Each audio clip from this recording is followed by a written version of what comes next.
It's raining here at the caravan site. I sit here, watching the water stream down the windows, and I think about all those afternoons I spent in warm, cluttered living rooms across Southampton, drinking tea from china cups that were older than me, listening to people talk about their lives. Nice people, lonely people, the sort who'd put the heating on too high and offer you biscuits they'd been saving. That was back when I thought I was doing something good, something that mattered. I worked as a companion for elderly people, legitimate work through a care agency, visiting them at home, helping with shopping, just being there so they weren't quite so alone. Then the agency lost their funding and I had to find something else. And that's when it all went wrong.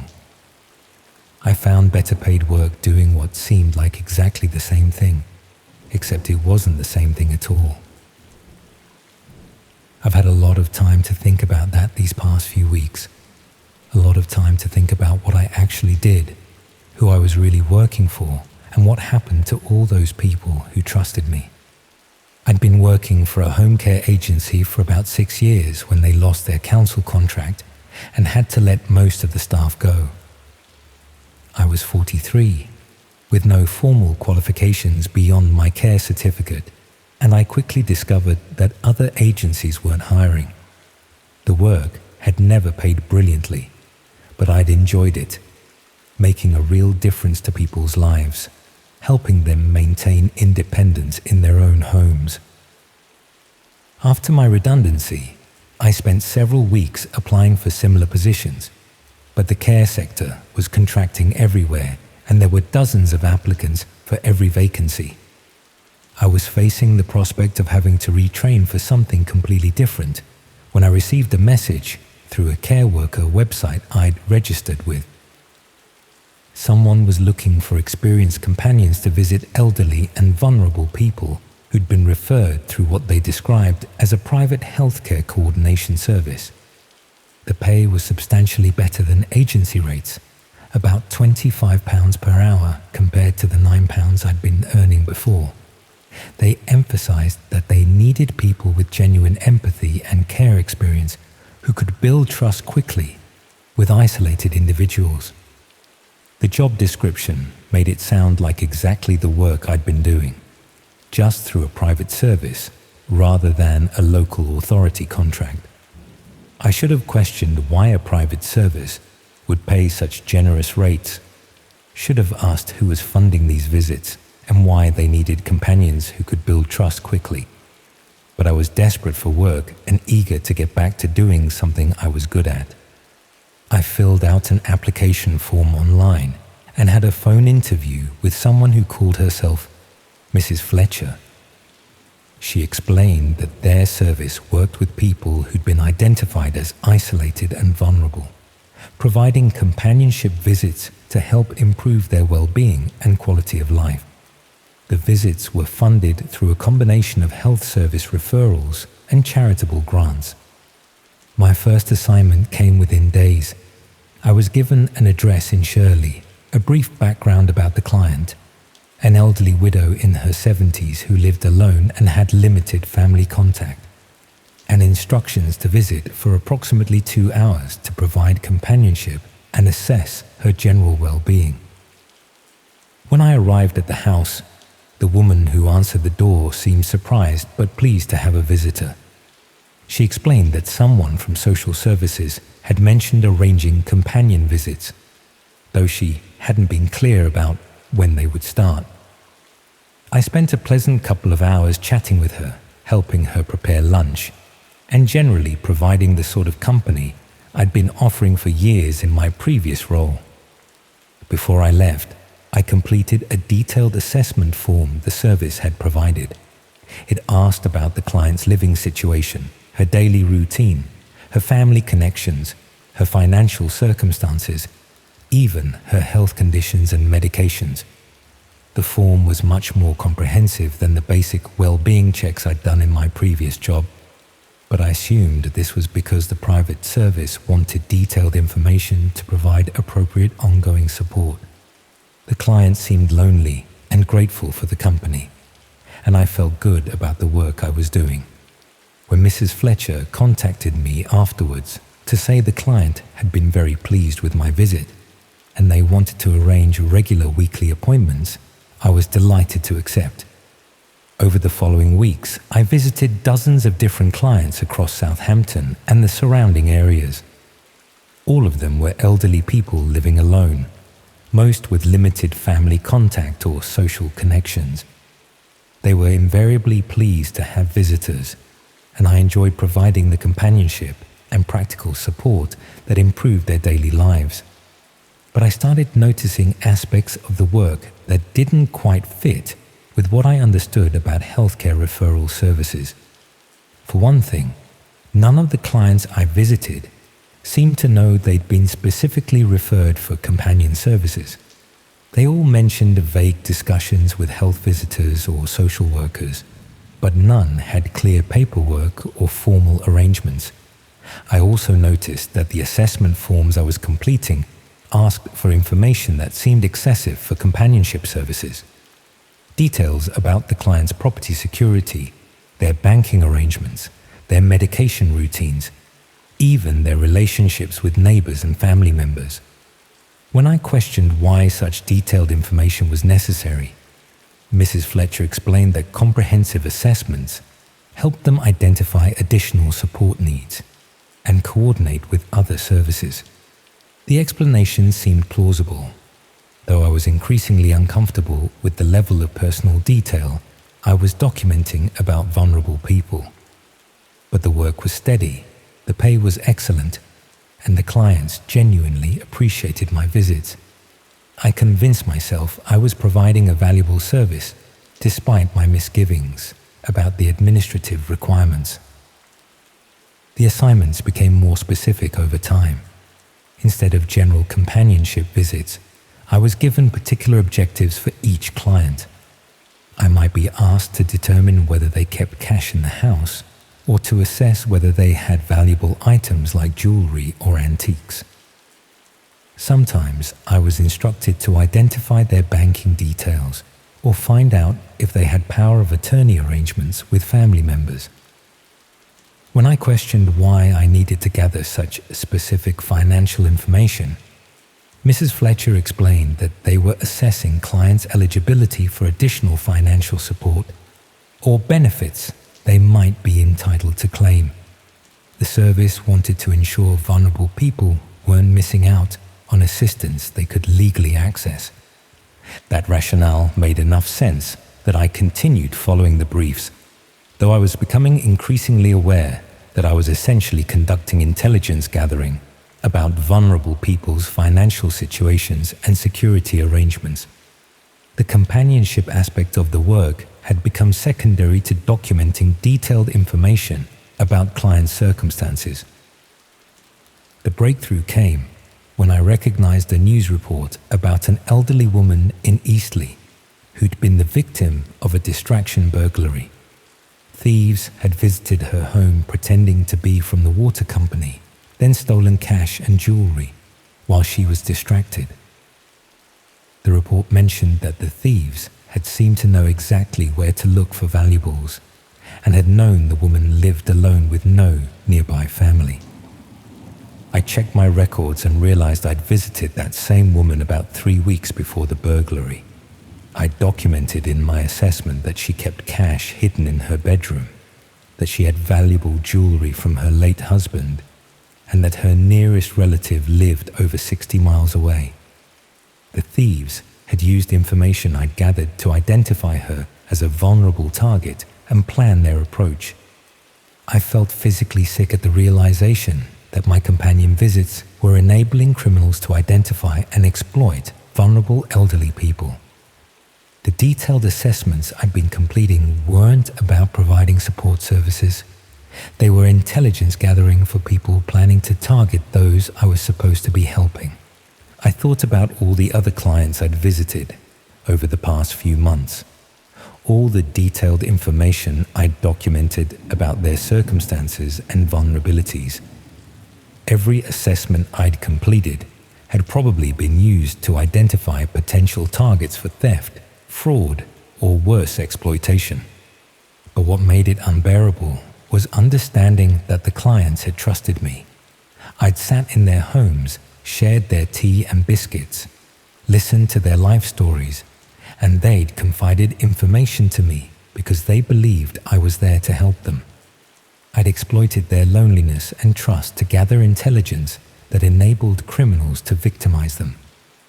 I tried to contact Mrs. Fletcher to withdraw from the service, but all her contact details were suddenly disconnected. The website where I'd found the original posting had disappeared, and there was no trace of the private healthcare coordination service she'd claimed to represent. I realized I'd been recruited by criminals who'd created an elaborate front operation to gather intelligence about vulnerable people. They'd identified that care workers had the perfect cover for accessing isolated elderly people's homes and gaining their trust.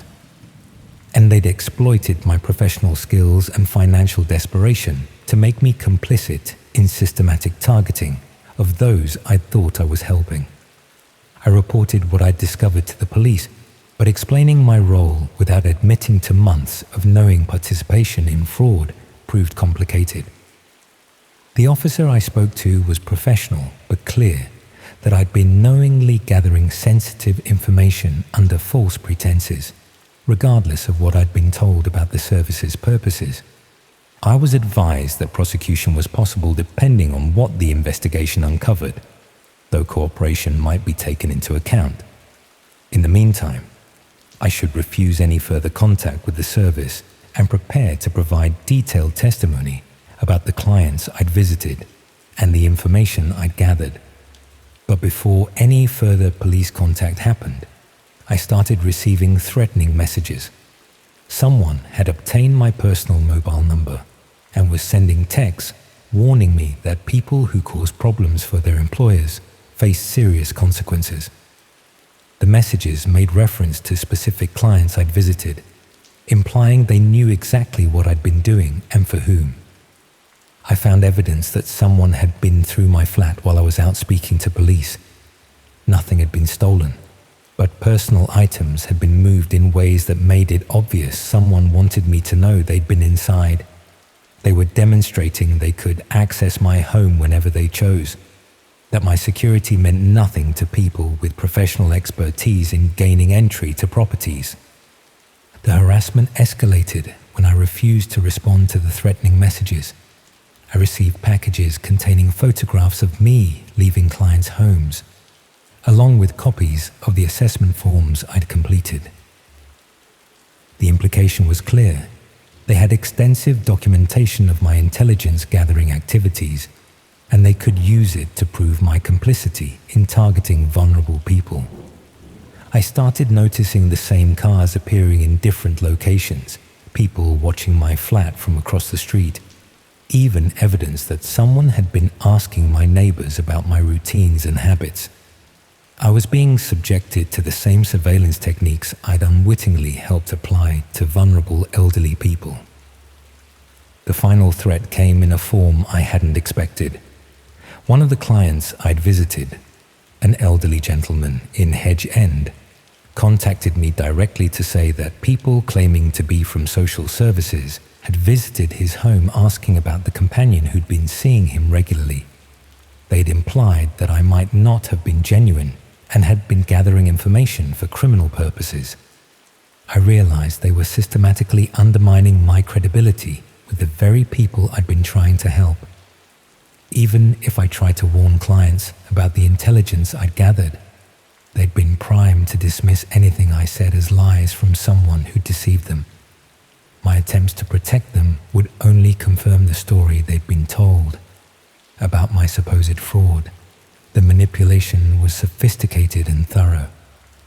They'd ensured that I couldn't warn victims, couldn't provide useful testimony without incriminating myself, and couldn't escape the surveillance they'd established around my life. I was trapped by my own participation in their operation. That's when I decided I had no choice but to leave Southampton entirely. I withdrew what money I could access without creating suspicious transaction records, packed essential belongings, and drove to Devon, where I hoped I could disappear long enough to work out what to do next. I've been moving between caravan sites and cheap accommodation, avoiding anywhere that requires detailed identification or keeps guest records. But I know that running away doesn't protect the clients I left behind, doesn't warn them about the intelligence that was gathered during my visits, doesn't prevent them from being targeted by criminals who now have comprehensive details about their vulnerabilities. I keep thinking about that woman in Eastleigh who was burgled, about the elderly gentleman in Hedge End who'd been told I was deceiving him, about all the other clients who trusted me with information that was now being used to identify them as targets for exploitation. The worst part is knowing I can't help them without destroying what remains of my own life. The police investigation will probably conclude that I was an active participant in systematic fraud against vulnerable people. The clients themselves have been told I deceived them, and the criminals I was working for have enough documentation of my activities to ensure I can never escape consequences of my involvement. I suppose what disturbs me most is understanding how perfectly I was recruited for this work. My care experience made me credible to elderly clients. My financial situation made me desperate enough to accept work without asking hard questions, and my empathy skills made me effective at gaining trust quickly. They'd identified exactly the type of person they needed and exactly how to exploit my circumstances and abilities. The operation is probably still active, probably recruiting new companions to visit vulnerable people and gather intelligence about their circumstances. Other care workers who've been made redundant, other people desperate for income, who'll accept generous rates without questioning what they're really being asked to do. And somewhere across Hampshire and beyond, elderly people are being visited by companions who seem caring and professional, who provide genuine company and support, who build trust that will eventually be exploited to enable theft, fraud, or worse crimes against those who believed they were finally receiving the help they needed. I've learned that the skills we develop to help people can be weaponized against them, that care and empathy can be exploited as tools for harm, and that the systems supposedly designed to protect vulnerable people can be infiltrated by those who understand exactly how to manipulate both workers and clients. The companion service taught me that trust itself is a vulnerability that can be systematically exploited, that isolation makes people desperate enough to confide in strangers, and that the desire to help others can be turned into complicity with those who mean them harm. I can't undo the damage I helped cause, can't warn the clients who are still at risk because of intelligence I gathered, can't prevent other care workers from being recruited into similar operations. All I can do is hide in caravan sites and hope that eventually someone with more resources and courage will expose these operations before they destroy more lives. But mostly I just live with the guilt of knowing I exploited people's loneliness and trust for money, that I documented their vulnerabilities so criminals could target them, and that my professional care skills were weaponized against the very people I thought I was helping. Every day I wake up knowing I contributed to systematic abuse of vulnerable elderly people who'd done nothing except trust someone who seemed caring and professional. And I know I'll carry that guilt for the rest of my life, regardless of whether I'm ever prosecuted for my role in the operation. Because the real punishment isn't legal consequences. It's understanding that I helped destroy vulnerable people's trust and safety. And I did it knowingly, even if I tried to convince myself otherwise at the time.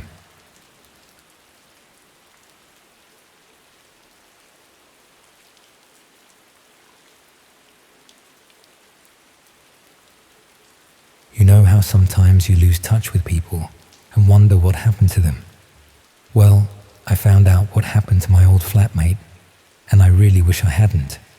I was trying to find someone who could make me a fake ID. Nothing serious, just something that would get me into pubs without having to carry my passport around Manchester. My real driving license had been stolen along with my wallet, and getting a replacement was taking weeks because of some bureaucratic nonsense with DVLA.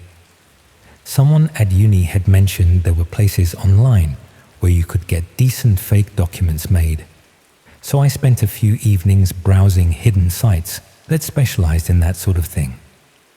Most were obvious scams, asking for hundreds of pounds up front. But eventually, I found what looked like a legitimate service run by someone who actually knew what they were doing.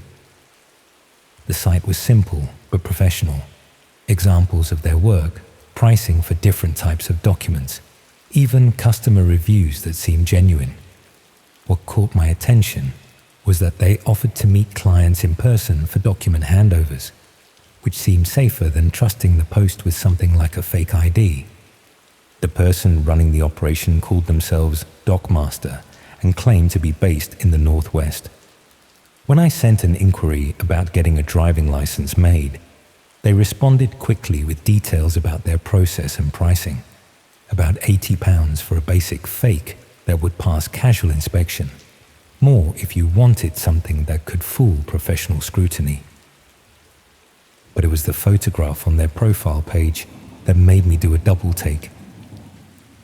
The image showed someone's hands holding a newly printed driving license, demonstrating the quality of their work. But I recognized the hands immediately. The scar across the knuckles from when Jake had punched the window during Freshers Week. The distinctive silver ring he always wore on his middle finger. Jake had been my flatmate for 8 months before he vanished. He was studying business at Manchester Met, was always short of money, and was constantly looking for ways to make quick cash without having to get a proper job. He'd tried everything from selling energy drinks at raves to offering essay writing services to international students. Then one day in February, he'd simply disappeared. Left his room exactly as it was, didn't take any clothes or personal belongings, just stopped coming home. His phone went straight to voicemail. His university login hadn't been used, and his bank account showed no activity after the day he vanished. I'd reported him missing after a week, but the police weren't particularly interested. Young men disappeared from shared accommodation all the time, they said. Usually it was drugs, or debt, or family problems they didn't want to discuss. Most of them turned up eventually, living rough, or staying with friends they hadn't told anyone about. But Jake hadn't seemed like someone who would run away from problems. He was actually quite sensible about money and relationships, never got involved with anything too risky or illegal. The sudden disappearance was completely out of character for someone who usually overthought every decision. Now I was looking at what appeared to be his hands in a photograph advertising illegal document services. Either he was alive and working as a forger, or someone else was using his identity to run a criminal operation. I decided to place an order with Dogmaster to see if I could learn more about who was really behind the service. I submitted my photograph and personal details, explaining that I needed the document quickly and was willing to meet in person to collect it. The response came back within hours, professional and businesslike. They could have the license ready within 3 days, and we could arrange to meet at a location in Manchester city centre. The handover would take place in a public area. They suggested the food court at the Arndale Centre during busy periods when there would be plenty of people around. What struck me was the writing style. The messages were formatted in exactly the same way Jake used to write emails, short paragraphs, specific punctuation habits, even the same tendency to over-explain simple instructions. If this wasn't Jake himself, it was someone who had studied his communication patterns very carefully. I agreed to the meeting and waited for further instructions about the exact time and location. Part of me hoped it would actually be Jake, that he'd somehow gotten involved with document forgery and would have a reasonable explanation for why he'd disappeared so suddenly. But another part of me worried that someone else was using his identity for reasons I didn't want to think about. The final message about the meeting contained details that convinced me this really was Jake. The suggested meeting point was a specific bench near the Waterstones in the Arndale Centre, the exact same spot where we'd arranged to meet during Freshers' Week when he was helping me find accommodation. Nobody else would have known that location was significant to us. But if Jake was alive and operating as a document forger, why hadn't he contacted any of his friends or family? Why had he left all his possessions behind and allowed people to think he might be dead? And how had he acquired the skills and equipment needed to produce professional quality fake documents? I started researching what was involved in document forgery, trying to understand what kind of operation Jake might have gotten himself involved with. It wasn't just a matter of having a good printer and some cardstock. Producing convincing fake IDs required specialized equipment, access to security features, and knowledge of exactly how legitimate documents were constructed. Such a setup would cost thousands of pounds and take months to establish properly. This was not something a cash-strapped student could assemble independently, even if he possessed the technical knowledge. That suggested Jake was working for someone else, possibly someone who had recruited him for his clean background and lack of obvious criminal connections. Young men without records were valuable for operations that needed to maintain a legitimate front while conducting illegal business. But it also raised darker possibilities. Maybe Jake hadn't chosen to disappear at all. Maybe he'd been recruited against his will, or coerced into participating through threats against his family or friends. The document forgery operation might be just one part of a larger criminal enterprise that used missing persons as expendable workers. I tried to investigate potential connections between missing person cases, specifically seeking young men who had vanished from university accommodation under comparable circumstances. What I found was disturbing.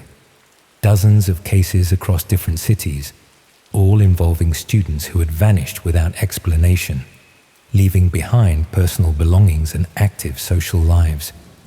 Most of these cases had received minimal police attention, classified as voluntary disappearances unless there was evidence of violence or coercion.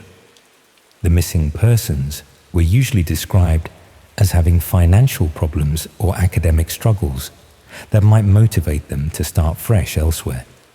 But the pattern was too consistent to be coincidental.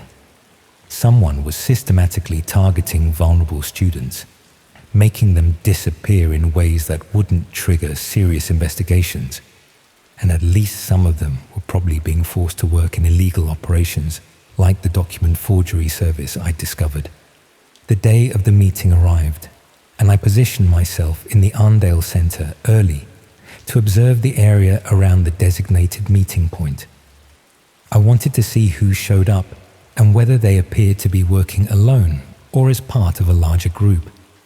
At exactly the agreed time, someone approached the bench where we were supposed to meet. From a distance, it looked like Jake. Same height and build, similar clothing style, even the same way of walking that I'd observed during the months we'd shared accommodation. But when he got closer, I could see that something was wrong. His appearance was different in subtle ways.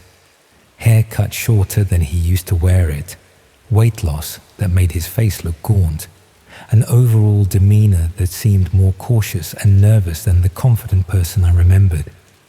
Most disturbing was the way he kept checking his surroundings, constantly scanning the crowd as if he was expecting trouble or watching for specific people. This wasn't someone meeting a client for a routine business transaction. It was someone who felt threatened and was taking precautions against unknown dangers. I watched from across the food court as Jake waited for nearly 20 minutes, checking his phone repeatedly and growing increasingly agitated when nobody approached him. Eventually, he got up and walked away, moving quickly through the crowd toward one of the center's exits. I followed at a distance, trying to see where he was going without getting close enough to be noticed. He moved through the building like someone who knew exactly where the security cameras were positioned, taking routes that kept him out of direct surveillance as much as possible. Outside the Arndale Center, Jake headed toward the northern quarter, walking quickly and continuing to check behind him every few minutes. I stayed as far back as I could while keeping him in sight, but the streets were busy enough that following someone without being noticed was relatively easy. He led me to a small internet cafe on a side street, the kind of place that catered to people who needed anonymous online access. Through the window, I could see him settling at a computer terminal in the back corner, positioned so he could watch both the entrance and the street outside. I waited across the street for about an hour, watching the internet cafe and noting who else came and went. Most of the customers seemed to be using the place for legitimate purposes. Tourists checking email, students working on assignments, people who didn't have reliable internet access at home. But there were also a few individuals who behaved differently, using the computers for short periods and paying in cash before leaving quickly. People who seemed more concerned with anonymity than convenience, possibly conducting business they didn't want traced back to their normal internet connections. When Jake finally emerged from the internet cafe, he looked even more nervous than before. He spent several minutes standing in the doorway, scanning the street carefully before stepping outside. Then he walked quickly toward the tram station, moving like someone who needed to get away from the area as soon as possible. I decided not to follow him any further. If Jake was involved with people who made him this paranoid about surveillance, getting too close might put both of us in danger. Instead, I went into the internet cafe to see if I could learn anything about what he'd been doing during his visit. The manager was helpful when I explained that I was trying to locate a friend who might have been using their services. He couldn't provide specific details about what customers did online, but he confirmed that the person I described was a regular visitor who always paid cash and never stayed for more than an hour at a time. More interestingly, he mentioned that this customer always used the same computer terminal, the one in the back corner that Jake had chosen. That terminal was popular with people who valued privacy because it was positioned away from the main seating area and had additional software installed that provided better anonymity protection. This setup would be particularly useful for someone conducting illegal business online, such as running a document forgery service through dark web marketplaces. I tried contacting Dockmaster again through the original website, explaining that I'd been unable to attend the meeting due to unexpected circumstances. I asked if we could reschedule, hoping to get another chance to make contact with Jake in a safer environment. But this time, there was no response. The website remained active, still advertising document services and accepting new orders, but my messages to Dockmaster went unanswered. Either Jake had recognized me at the meeting and realized his cover was blown, or something had happened to prevent him from continuing to operate the service. Over the next few weeks, I kept monitoring the website to see if there were any changes or updates. The service remained available, but the response times for customer inquiries became longer and more inconsistent. Eventually, new orders stopped being accepted entirely, and the site displayed a message saying the service was temporarily unavailable due to technical difficulties. I tried visiting the internet cafe again, hoping to catch Jake during one of his regular sessions, but the manager said he hadn't seen him since the day I'd followed him there. Either he'd found a different location for his online activities, or he'd stopped using the service entirely. The most disturbing possibility was that Jake's employers had discovered his identity had been compromised and had decided to eliminate the security risk. people involved in serious criminal operations didn't usually tolerate workers who attracted unwanted attention, especially when those workers were supposed to be untraceable missing persons. I considered reporting what I'd discovered to the police, but explaining how I'd found Jake would require admitting to browsing illegal websites and attempting to purchase forged documents. And without concrete evidence that he was being held against his will, they might not take the information seriously. People often assumed that young men who disappeared and later turned up working in illegal operations had chosen that path voluntarily. Proving coercion or trafficking would require more evidence than just recognizing someone's hands in a photograph on a criminal website. I started monitoring missing person databases more systematically, looking for other cases that might be connected to the document forgery operation or similar criminal services. What I found suggested that Jake's situation wasn't unique. There were dozens of young men who had disappeared from universities and later been spotted in circumstances that suggested involvement with illegal activities. However, the majority of these sightings were brief and inconclusive. People thought they'd seen missing persons in different cities, working in shops or restaurants, but the individuals had disappeared again before any contact could be made, as if someone was systematically moving them around to prevent them from being tracked down by friends or family. The document forgery website eventually went offline entirely, replaced by an error message claiming the domain had expired. But similar services continued to operate on other sites, offering the same types of illegal documents with the same professional quality and customer service standards.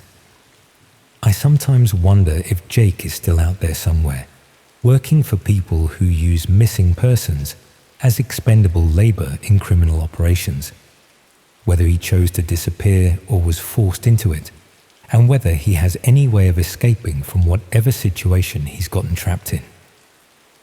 The worst part is knowing that there are probably dozens of other families wondering what happened to their missing sons and brothers, never realizing that their loved ones might be alive, but unable to make contact because they're being held by people who profit from making inconvenient individuals disappear.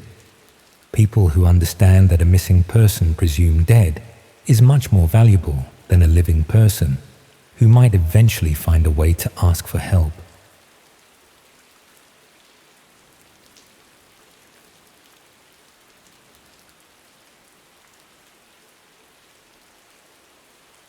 I was looking for cheap furniture online when I found photographs of my grandmother's sitting room, posted 3 weeks before she died. I only discovered this because I was trying to find cheap furniture for my first proper flat after graduating from Cardiff. Estate sales were brilliant for picking up decent pieces without paying retail prices, and there were several websites that specialized in house clearances where the family either couldn't be bothered with the hassle or lived too far away to deal with it properly. Most of these sites were straightforward. Photographs of rooms full of furniture, descriptions of individual pieces, contact details for viewing appointments. But I kept finding listings that seemed too good to be true, offering valuable antiques and collectibles at prices that made no sense unless something was seriously wrong with them. That's how I ended up browsing the darker corners of online estate sales, places where people sold items that might not have been acquired through entirely legitimate means. There were no obviously stolen items, only house clearances and estate sales with unclear provenance and ownership documents. As I scrolled through a site specializing in urgent clearances, I came across a listing that left me speechless. It was titled Complete House Contents, Elderly Lady, Cardiff Area, and the main photograph showed my grandmother's sitting room, exactly as I remembered it from my last visit. The listing had been posted 3 weeks earlier. My grandmother had died 5 days ago. According to the sale description, the contents belonged to an elderly woman who had recently passed away, and the family wanted everything cleared quickly. They were offering the entire house contents as individual lots: furniture, ornaments, books, even kitchen equipment and bedding. The photographs showed every room in comprehensive detail. But my grandmother had been alive and living independently when these photos were taken. I recognized specific arrangements that she'd changed just days before her death. A vase she'd moved from the windowsill to the mantelpiece, magazines that had been on her coffee table, even the way she'd arranged her medication on the kitchen counter. Someone had been inside her house, cataloguing everything she owned while she was still living there. The photographs were professional quality, taken with proper lighting equipment and careful composition. Not the sort of quick snapshots you'd expect from someone hastily clearing a house after a death. These had been planned and executed systematically, documenting every valuable item and piece of furniture. What made it worse was the level of detail. The photographer had opened wardrobes and drawers, cataloguing jewelry, personal documents, even clothing. They'd moved items around to get better shots, rearranged furniture to show pieces more clearly. This wasn't a quick survey. Someone had spent hours going through my grandmother's possessions. I tried contacting the seller through the site's messaging system, claiming I was interested in viewing the items. The response came back within hours, professional and businesslike, offering to arrange access to the property for serious buyers. They even provided an address, my grandmother's actual address. When I asked how soon the items would be available, they said the house would be accessible within the week, pending final legal clearances. They seemed completely confident that they'd have full access to sell everything, as if my grandmother's death had been a certainty rather than the sudden heart attack that had actually killed her. I showed the listing to my mum, who was handling the funeral arrangements and probate. She went white when she saw the photographs, immediately recognizing not just the house, but specific items that she'd been planning to keep as mementos. The seller was offering her own mother's engagement ring, the dining table where we'd had family meals, even the china set that was supposed to pass to my cousin. We called the police, but explaining the situation was complicated. How do you report that someone photographed your grandmother's possessions before she died and was now trying to sell them illegally? The officer we spoke to seemed confused about whether any actual crime had been committed. Technically, nothing had been stolen yet, and proving that someone had entered the house without permission would be difficult. The police did agree to check the property for signs of forced entry, but they found nothing obvious. All the locks were intact, windows secure, no indication that anyone had broken in. Either the photographer had used a key, or they'd found another way inside that left no traces. That's when I started thinking about who would have had access to my grandmother's house in the weeks before her death. She'd been having problems with her heating system and had arranged for several repair visits. The council had also sent someone to assess whether she qualified for additional support services. There had been a meter reader, a postman delivering a registered letter, even someone from her insurance company who'd wanted to inspect the property for a policy renewal. Any of these people could have taken photographs while they were legitimately inside the house, or they could have made copies of keys, noted security vulnerabilities, gathered information that would allow them to return later when she was out shopping or visiting friends. My grandmother had been trusting of people in official capacities. If someone had arrived with proper identification and a reasonable explanation for why they needed access, she would have let them in without question. She'd grown up in an era when you could generally trust people who claimed to represent legitimate organizations. I started researching the other listings on the same website, looking for similar cases where houses had been photographed and catalogued before the owners had actually died. What I found was a pattern that made my hands shake as I scrolled through the results. Dozens of properties, all belonging to elderly people living alone, all photographed in the same professional style with the same comprehensive documentation. Most of the listings claimed the owners had recently passed away, or that families wanted quick clearances for unspecified reasons. But when I cross-referenced the addresses with death notices and obituaries, I found several cases where the photographs had been taken weeks or even months before the actual deaths. Someone was systematically documenting the possessions of elderly people, then waiting for them to die so they could claim ownership of everything they'd catalogued. Some of the cases were even more disturbing. Properties where the photographs showed clear signs of neglect or health problems, medication bottles scattered around, mobility aids, evidence of declining self-care, as if someone was specifically targeting vulnerable people who might be approaching the end of their lives. The website itself was sophisticated, with proper payment systems and customer support. This wasn't some amateur operation run by opportunistic thieves. Someone had built a comprehensive business around predicting and profiting from elderly deaths. I tried reporting what I'd found to action on elder abuse, but they said they needed more concrete evidence of actual crimes before they could intervene. Photographing someone's possessions wasn't illegal if you had permission to be in their house, and proving that permission hadn't been given would require testimony from victims who were no longer alive. The police were equally unhelpful.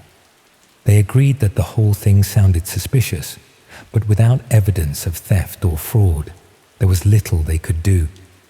They suggested that the photographs might have been taken by legitimate estate valuers or insurance assessors, and that the timing was just an unfortunate coincidence. But I knew it wasn't coincidence. Someone had been inside my grandmother's house, planning to steal everything she owned, weeks before she died. The fact that they seemed confident about gaining access to sell her possessions suggested they weren't just waiting for natural death. They might have been actively contributing to it. I started looking more carefully at the circumstances of my grandmother's death. She'd had a heart attack while at home alone, found by a neighbor who'd noticed she hadn't collected her milk for 2 days. The doctor who certified the death said it was consistent with her age and medical history. Nothing suspicious enough to warrant an inquest. But my grandmother had been in relatively good health for her age. She'd been managing her medication properly, eating well, maintaining her independence. The heart attack had come suddenly, without the warning signs you'd normally expect from someone with underlying cardiac problems. I requested copies of her medical records from the weeks before her death, looking for any evidence that someone might have been interfering with her medication or healthcare. What I found was a series of appointments and visits that didn't match what my family had been told about her condition. There had been 3 home visits from people claiming to represent her GP surgery, supposedly checking on her well-being and medication compliance. But when I contacted the surgery, they had no record of arranging these visits. They said they would never send unqualified staff to patients' homes without proper documentation and family notification. Someone had been visiting my grandmother regularly in the weeks before her death, posing as healthcare workers with access to her medication and potentially the opportunity to cause the heart attack that killed her.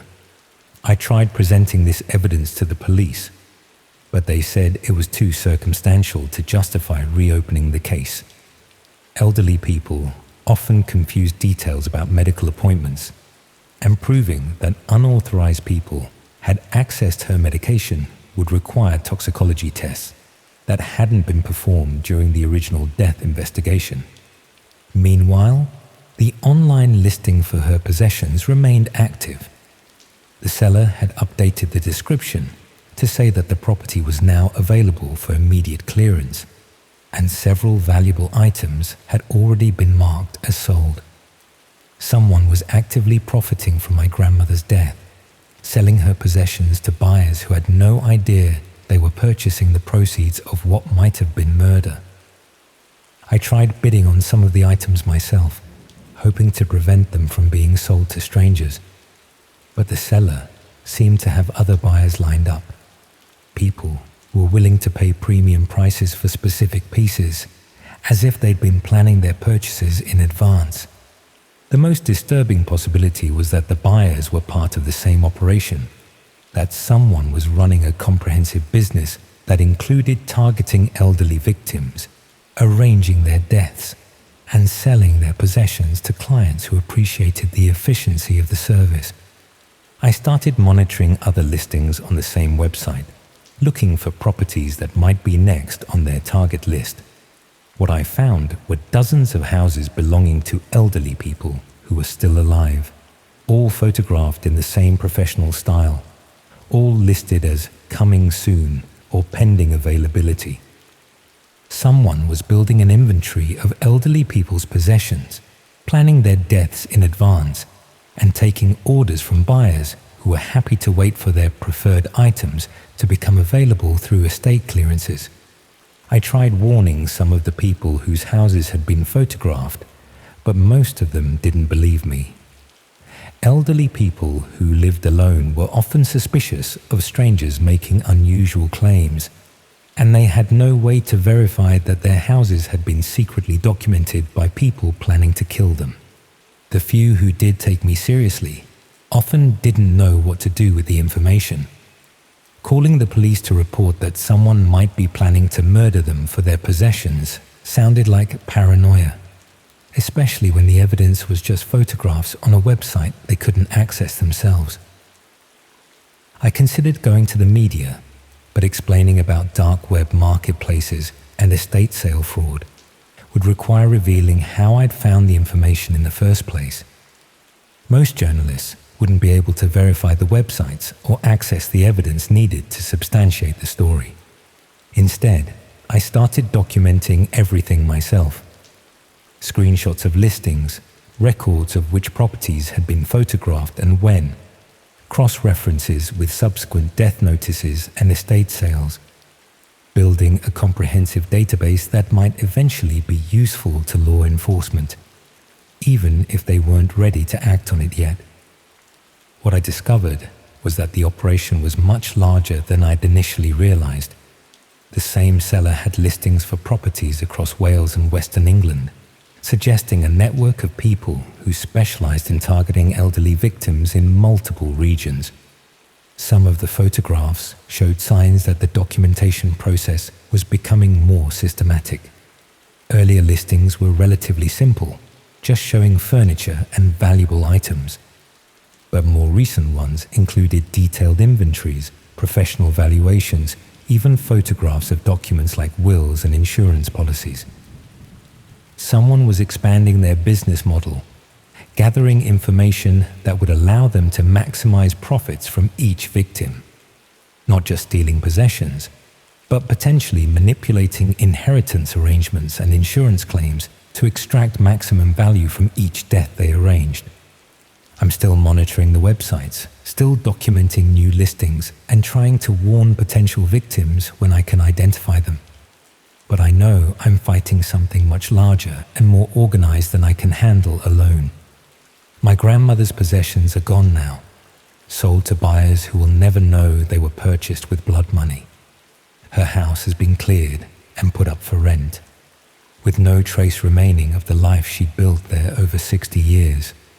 The people responsible are still operating, still photographing elderly people's homes, still planning deaths and estate sales with the efficiency of any other business venture. And somewhere out there, other families are probably discovering that their grandparents' possessions were being catalogued and sold before they'd even died. The worst part is knowing that this will keep happening until someone with proper authority takes it seriously. But elderly people die every day, and most families are too grief-stricken to question whether their loved ones' deaths were really as natural as they appeared, the ideal cover for a murder business that operates in plain sight, posing as legitimate estate clearances and house sales.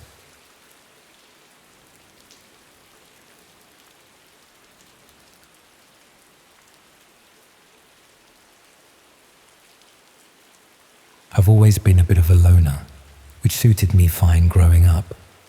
While other kids were obsessing over football or hanging around shopping centres, I preferred reading in my room or exploring the countryside around our village.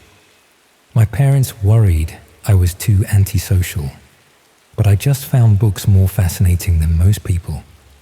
That love of reading followed me to university in Bristol, where I studied English literature and spent most of my free time in the library or local bookshops. I wasn't completely isolated. I had a few friends on my course and occasionally went out for drinks, but I was never really part of the social scene that seemed to consume most students' lives. By my final year, I developed quite specific tastes in literature. I was particularly drawn to obscure Victorian novels and early 20th century works that most people had never heard of. The sort of books that existed in tiny print runs and were now nearly impossible to find except in specialist collections or rare book dealers. That's how I discovered underground book trading communities.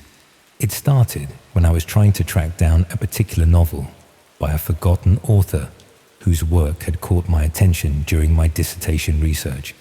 The book had been published in a limited edition in 1923, and copies were extraordinarily rare.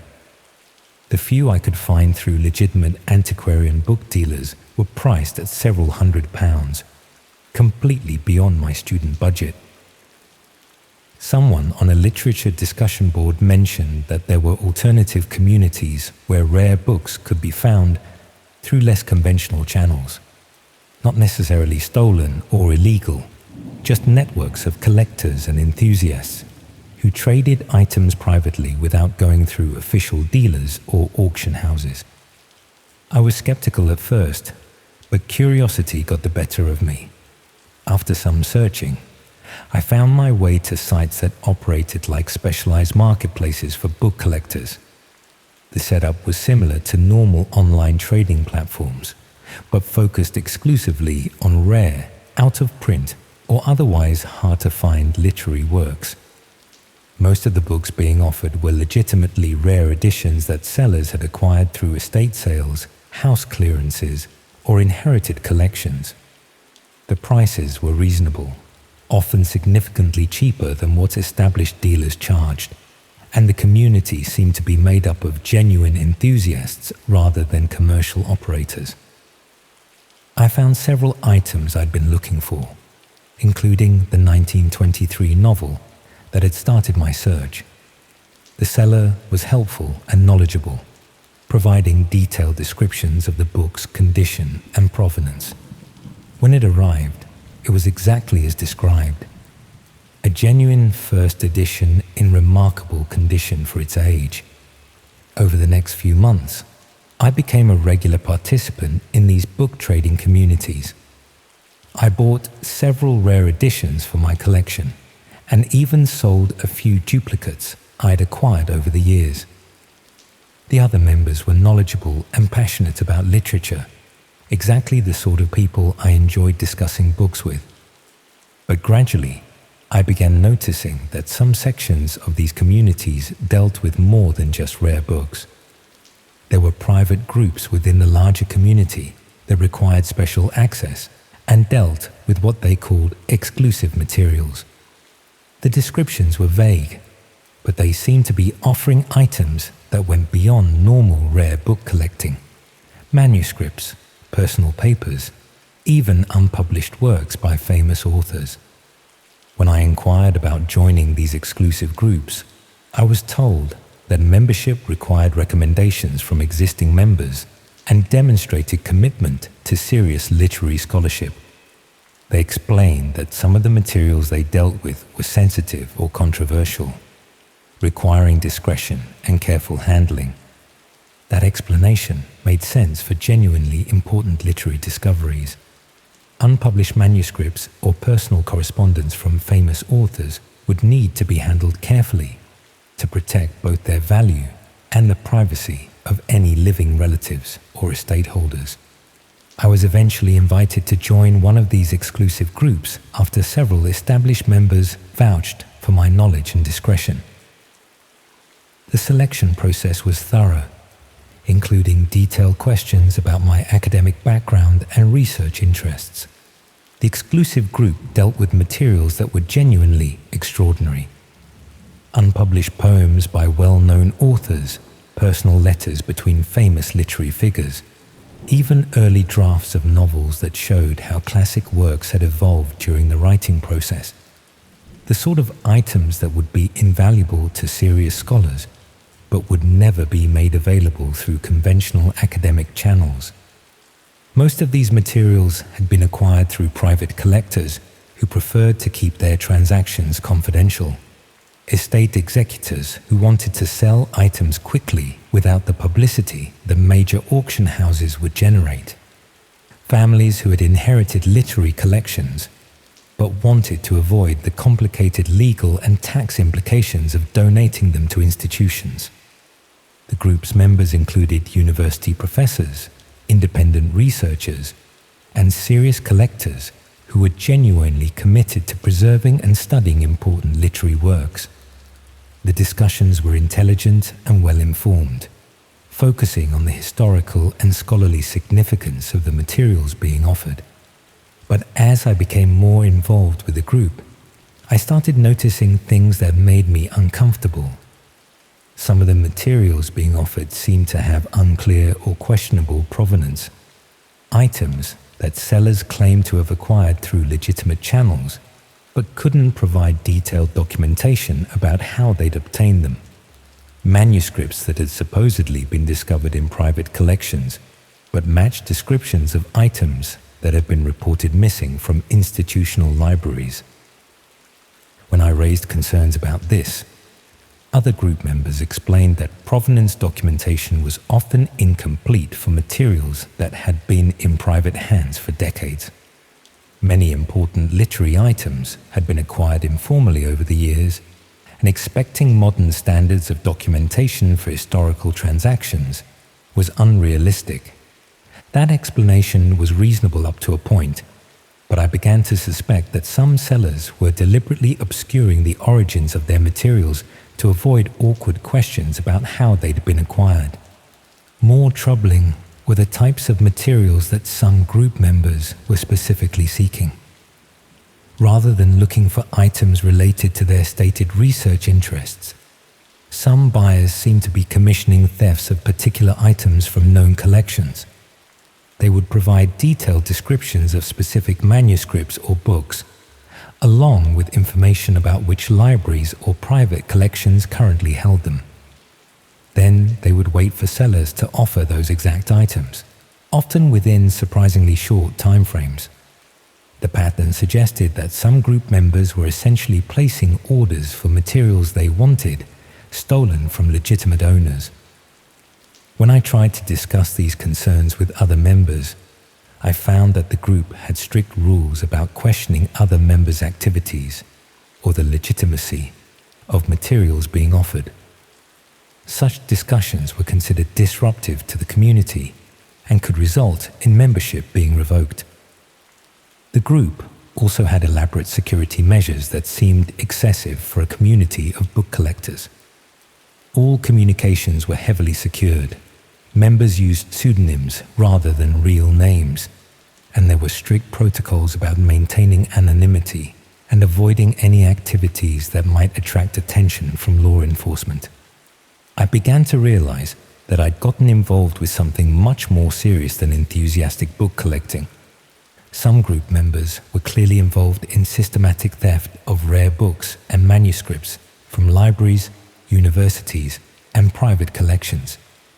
They used the community's scholarly reputation and academic discussions to provide cover for what was essentially organized crime, focused on high-value cultural artifacts. The exclusive materials weren't just rare. They were stolen goods being traded among people who used their knowledge of literature to identify and acquire valuable items through illegal means. But extricating myself from the group wasn't straightforward. I'd been participating for several months and had purchased items that might have been stolen from legitimate owners. Even if I'd done so unknowingly, I could potentially be charged with receiving stolen goods if law enforcement investigated the group's activities. More concerning was the group's emphasis on maintaining secrecy and protecting member identities. People who left the community under suspicious circumstances were treated as potential security threats, and there were hints that former members had experienced various forms of harassment designed to ensure their continued silence. I decided to gradually reduce my participation while being careful not to raise suspicions about my reasons for withdrawing. I stopped making purchases, participated less in discussions, and began distancing myself from the group's activities. But I also started documenting what I'd observed, building a record of the group's operations that might be useful if I ever needed to provide evidence to law enforcement about their activities. What I discovered was that the book theft operation was much larger and more organized than I'd initially realized. The group I'd been involved with was just one part of a network that specialized in stealing and trading cultural artifacts from institutions across the UK and Europe. They had members with access to university libraries, museum collections, and private archives. Some were employees who could access materials legitimately, while others were specialists in bypassing security systems and accessing restricted areas without authorization. The network also included people with expertise in document authentication, book restoration, and even forgery. They could modify stolen items to obscure their origins, create false provenance documentation, and repair damage that might have occurred during theft. Most disturbing was evidence that some network members specifically targeted vulnerable institutions with inadequate security or poor inventory management. They would identify libraries or collections where items could be stolen without being quickly noticed, then systematically remove valuable materials over extended periods. Some university libraries had apparently lost hundreds of rare books and manuscripts without realizing the extent of the theft, because the criminals were careful to target items that weren't frequently accessed and might not be missed for months or years. I tried to contact some of the institutions that appeared to have been targeted, but explaining how I'd learned about the thefts would require admitting my involvement with the criminal network. Without concrete evidence of specific stolen items, most librarians were reluctant to take my concerns seriously. The few who did investigate found exactly what I'd expected: valuable items missing from their collections, with no clear record of when or how the thefts had occurred, but proving that these items had been stolen by the network I'd been involved with would require much more comprehensive investigation than individual institutions could undertake. Meanwhile, I continued to receive communications from the book trading group, despite my reduced participation. Messages about new materials being offered, invitations to exclusive events, and requests for recommendations about potential new members. The group seemed reluctant to accept that I was simply losing interest in their activities. Some communications hinted that they were concerned about my withdrawal and wanted to ensure I remained committed to maintaining the community's confidentiality. When I failed to respond to several messages, I started receiving more direct contact from group members. Phone calls to numbers I'd never given them, emails to addresses I hadn't used for group communications, even what appeared to be surveillance of my daily activities around Bristol. They clearly had much more information about my real identity and personal circumstances than I'd realized, despite the community's emphasis on anonymity and security. That suggested the group's security measures were designed to protect the organizers while making ordinary members vulnerable to monitoring and control. They'd been gathering information about participants that could be used for blackmail or intimidation if anyone tried to expose their operations. I realized I was in a much more dangerous situation than I'd understood. Not only had I potentially committed crimes by purchasing stolen materials, but I now possessed information about a criminal network that had demonstrated their willingness to threaten and harass people who posed risks to their operations. Simply trying to withdraw from their activities might not be enough to ensure my safety.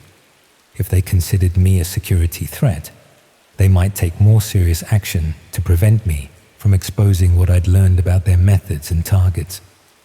I started taking precautions around my daily routine, varying my routes between university and home, being more careful about who I shared personal information with, even considering whether I should report everything to police despite the potential legal consequences for myself. But I also knew that the evidence I'd gathered about their book theft operations was probably important enough to justify the risks involved in exposing them.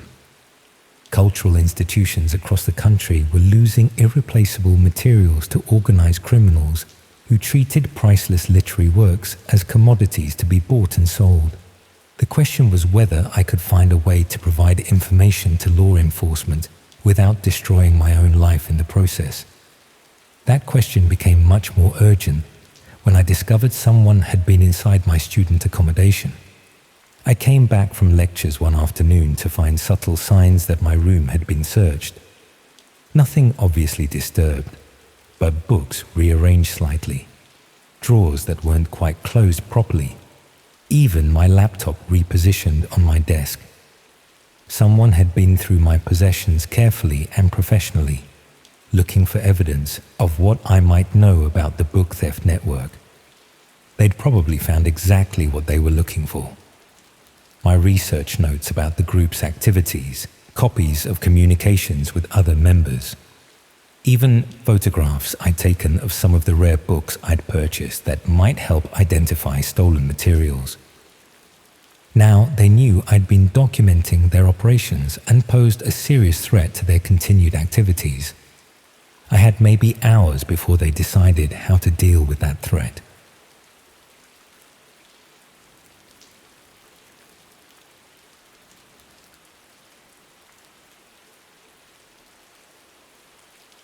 I started volunteering to help elderly people with their computer problems, but it turns out someone was using my visits to case their homes for burglaries. My grandmother had always been hopeless with technology, and watching her struggle with basic things like email and online banking made me realize how isolated older people can become when the world goes digital. After she died during my second year at university, I decided to volunteer with a local charity that helped elderly residents learn to use computers and stay connected with family online. The charity was called Digital Bridges and operated throughout South Wales, providing free computer training and technical support to pensioners who couldn't afford commercial services or felt intimidated by technology. Most of their work involved visiting people in their homes to set up equipment, teach basic skills, and troubleshoot problems with internet connections or software. I'd always been reasonably good with computers, not an expert, but capable of handling the sort of problems that seem insurmountable to people who didn't grow up with technology. Basic virus removal, setting up email accounts, helping people navigate online shopping or government websites. The kind of support that takes 5 minutes if you know what you're doing, but can be completely mystifying if you don't. The training process with Digital Bridges was straightforward.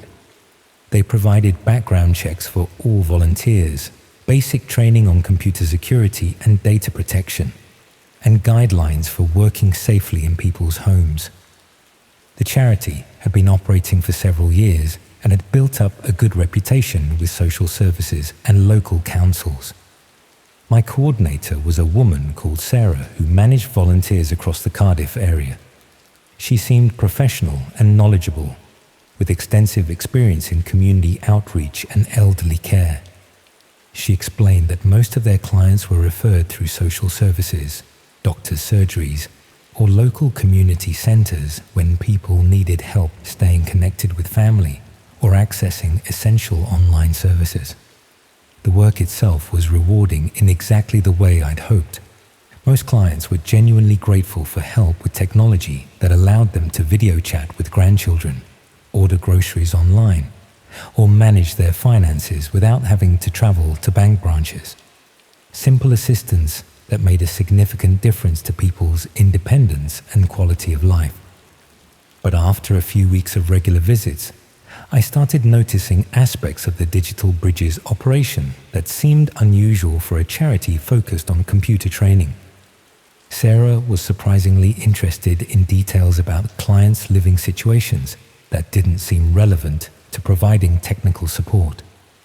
She wanted to know about security arrangements, valuable items people owned, and whether they had family members who visited regularly. When I asked why this information was necessary, she explained that understanding clients' circumstances helped the charity provide appropriate support and identify people who might need additional services. The client referral process also seemed more complex than necessary for a simple computer training program. Rather than just providing contact details and basic information about what help people needed, referrals included comprehensive background information about clients' financial situations, health conditions, and family relationships. Sarah explained that this detailed information helped volunteers provide personalized support and identify potential safety concerns when visiting vulnerable people in their homes. But the level of detail seemed excessive for what should have been straightforward technical assistance.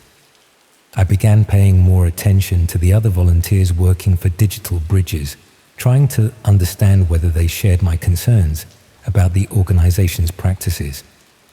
Most volunteers were genuinely committed to helping elderly people with technology problems and seemed unaware of any issues with how the charity operated. But I noticed that Sarah assigned certain volunteers to specific types of clients in ways that didn't seem to be based purely on technical expertise or geographic convenience. Volunteers with particular backgrounds or skills were consistently assigned to clients who lived alone, had valuable possessions, or received minimal family support. Meanwhile, clients who lived with relatives or had active social networks were usually assigned to different volunteers who seemed less experienced or committed to the work. The pattern suggested that Sarah was systematically matching certain volunteers with vulnerable clients who might be suitable targets for some purpose beyond computer training. When I tried to discuss this with other volunteers, most seemed genuinely confused by my concerns and suggested that I was reading too much into normal administrative decisions about workload distribution and volunteer capabilities. But a few volunteers admitted they'd noticed similar patterns and had wondered about the charity's selection criteria for client assignments. Some had been asked to gather specific information about clients' daily routines, security arrangements, and valuable possessions in ways that seemed unrelated to providing technical support. One volunteer mentioned that Sarah had specifically requested detailed reports about clients' homes, including information about door and window security, alarm systems, and the location of expensive items like jewelry or electronics. When the volunteer had questioned why this information was necessary, Sarah had explained that it helped the charity assess whether clients needed additional support services or referrals to other organizations. I started documenting the information requests I received from Sarah, looking for patterns that might reveal what she was really interested in learning about our clients. The requests consistently focused on details that would be valuable for planning burglaries or other crimes against vulnerable elderly people. She wanted to know when clients were typically alone, what security measures they had in place, and what valuable items they owned that might be worth stealing. Most concerning was her interest in clients' relationships with family members and neighbors. She wanted to know who had keys to their homes when relatives visited, and whether anyone would notice if clients were absent or in distress for extended periods. This information would be crucial for criminals planning to target elderly people who were isolated and vulnerable to theft, fraud, or worse. I realized that Digital Bridges might not be a legitimate charity at all. Instead, it appeared to be a criminal operation that used computer training as a pretext for gathering intelligence about potential victims of crime. The volunteers were unknowingly conducting reconnaissance for people who planned to exploit or harm the elderly clients we thought we were helping.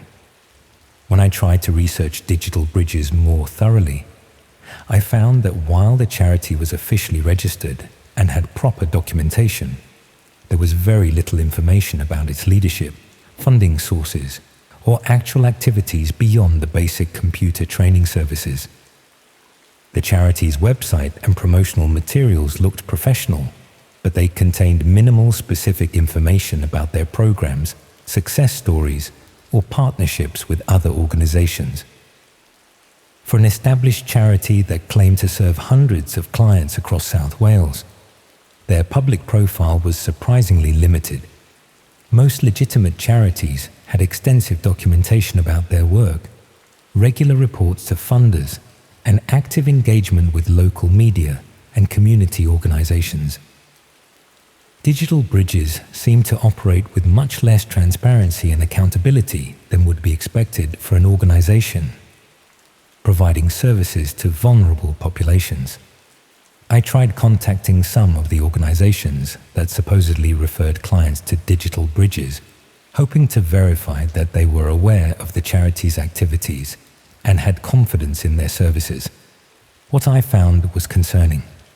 Several social services departments and community centers claimed to have no record of referring clients to Digital Bridges, despite Sarah's claims that they were regular sources of referrals. Others had minimal information about the charity and couldn't verify that they had ongoing relationships with the organization. The pattern suggested that Digital Bridges was operating with much less oversight and legitimacy than they'd claimed during my volunteer training. I decided to investigate some of the clients I'd been assigned to help, hoping to understand more about how they'd been connected with the charity and whether they'd experienced any problems beyond their original computer issues. This investigation was more difficult because contacting clients directly could alert Sarah that I was questioning the charity's operations, but I was able to research some of them through public records and local news reports. What I discovered was deeply disturbing. Several clients I'd worked with had subsequently experienced burglaries, fraud attempts, or other crimes that seemed to be based on detailed knowledge of their living situations and daily routines. In most cases, the crimes had occurred weeks or months after my visits, with enough time delay that the connection to Digital Bridges wouldn't be immediately obvious. But the specific nature of what had been stolen or attempted suggested that the perpetrators had detailed inside information about the victims' homes and circumstances. One elderly woman I'd helped set up email had been burglarized 3 weeks after my visit. The thieves had known exactly where she kept her jewelry, had avoided rooms where valuable items weren't stored, and had timed their break-in for a period when she was predictably absent for medical appointments. Another client had been targeted by telephone fraudsters who had detailed knowledge of his financial situation and family relationships that could only have been obtained through systematic surveillance or inside information. The pattern was consistent across multiple clients, suggesting that information gathered during Digital Bridges visits was being used to facilitate crimes against the elderly people we were supposed to be helping. I was unknowingly participating in a criminal operation that targeted vulnerable elderly people for exploitation and theft. But confronting Sarah directly about what I discovered would alert her that the operation had been compromised and might result in evidence being destroyed or the entire scheme being relocated before victims could be protected. I needed to find a way to document the criminal activity and alert law enforcement without revealing that I'd discovered the truth about digital bridges. I started keeping detailed records of all my interactions with Sarah and the specific information requests she made about clients. I also began photographing any documents or materials related to the charity's operations that I could access during volunteer meetings or training sessions. Most importantly, I tried to identify other clients who might be at risk of being targeted for crimes based on the types of information Sarah had requested about their circumstances. This process revealed that the digital bridges operation was much larger than I'd initially realized. Sarah was coordinating multiple volunteers across several local authorities, systematically gathering intelligence about elderly people throughout South Wales. The scale of the operation suggested that it wasn't just opportunistic crime, but a systematic business that specialized in identifying and exploiting vulnerable elderly people through fake charity work. But while I was building evidence of the criminal operation, I also became aware that Sarah was monitoring the volunteers much more closely than I'd initially realized. She began asking specific questions about my interactions with clients that suggested she was tracking exactly what information I'd gathered and how thoroughly I documented their circumstances. When I provided less detailed reports than she expected, she expressed concern that I wasn't taking the charity's assessment responsibilities seriously enough. Sarah also started assigning me to new clients in different areas, claiming that my skills were needed for more complex technical problems. But the new assignments were all people who lived alone, had minimal family support, and owned valuable possessions that would make attractive targets for criminals. I realized that Sarah was testing my willingness to gather the detailed intelligence information that the criminal operation required, and that my reduced cooperation had been noticed. If I continued to resist providing the information she wanted, I might be dropped from the volunteer program before I could gather enough evidence to expose the operation. But if I cooperated with her requests, I'd be directly facilitating crimes against innocent elderly people. Meanwhile, the clients I'd already worked with remained at risk of being targeted for crimes based on information I'd unknowingly provided during my early visits. I decided that I had to prioritize protecting potential victims, even if it meant revealing that I'd discovered the criminal nature of the digital bridges operation. I started contacting some of the clients I'd worked with, claiming to be conducting follow-up surveys about the charity's services. During these conversations, I tried to warn them about potential security risks without directly accusing digital bridges of criminal activity. I suggested that they review their home security arrangements, be cautious about sharing personal information with strangers, and consider changing their daily routines if they felt unsafe or observed. Most clients were receptive to these suggestions and appreciated the follow-up contact from someone they'd worked with previously. But some seemed confused about why I was providing security advice that went well beyond computer training. I also started researching how to report the criminal operation to law enforcement in a way that would protect both the potential victims and my own legal situation. Reporting suspected criminal activity was complicated by my own involvement in gathering some of the intelligence that could be used to harm elderly clients. Even though I'd been unknowingly participating in the scheme, I could potentially be charged as an accessory if prosecutors decided that I should have recognized the criminal nature of the operation sooner. But I also knew that delaying action to protect my own interests would mean that more elderly people would be victimized by criminals who were using my volunteer work to facilitate their crimes. The morning I decided to contact the police, Sarah called to inform me that the charity was expanding its operations and needed volunteers who were willing to take on additional responsibilities. She explained that Digital Bridges had secured funding for a new program that would provide more comprehensive support to elderly clients, including assistance with financial management, home security assessments, and family communication services. The new program would require volunteers to gather much more detailed information about clients' circumstances and to provide regular reports about their welfare and security needs. Sarah offered me a paid position coordinating the expanded program in the Cardiff area, with responsibility for training new volunteers and managing client assessments. It was clear that the criminal operation was expanding and that Sarah wanted to recruit me as a more active participant in systematically targeting elderly people for exploitation. I had run out of time to gather more evidence or find a way to expose the operation without compromising my own safety.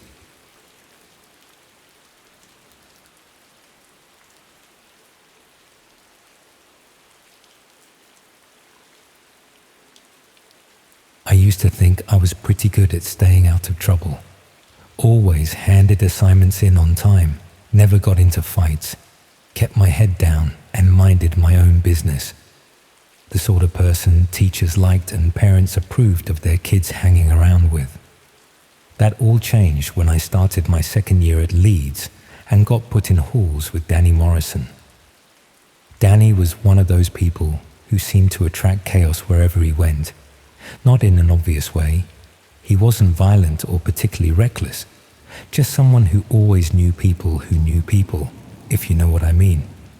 The type who could get you concert tickets when they were sold out, or help you find textbooks that had mysteriously fallen off the back of a lorry. I liked him well enough. He was funny, generous with his mates, and never pressured anyone to get involved with his various schemes. But living with someone means you inevitably get drawn into their world, even when you're trying to keep your distance from anything dodgy. It started small. Danny would get messages at weird hours, people calling him with requests for things that were hard to come by through normal channels. University accommodation with suspiciously short notice periods. Part-time jobs that paid cash and didn't ask too many questions about work permits. Electronics that were significantly cheaper than high street prices, assuming you weren't fussy about receipts or warranties. Most of his business seemed to involve connecting people who needed things with people who could provide them. A middleman operation that kept him just far enough removed from anything obviously illegal, while still making enough money to afford better clothes and nights out than most students could manage. I tried to stay uninvolved, but when you're living on beans and toast while your flatmate is ordering takeaways every night, it's hard not to be curious about how his income stream actually worked. Danny eventually explained that he operated through what he called alternative marketplaces. Websites that functioned like normal classified ads, but were set up to handle transactions that mainstream platforms wouldn't touch. He insisted that nothing was seriously criminal. It was simply a way for people to buy and sell items without having to navigate the bureaucracy required by legitimate businesses. He showed me some of the sites he used, and they looked professional enough.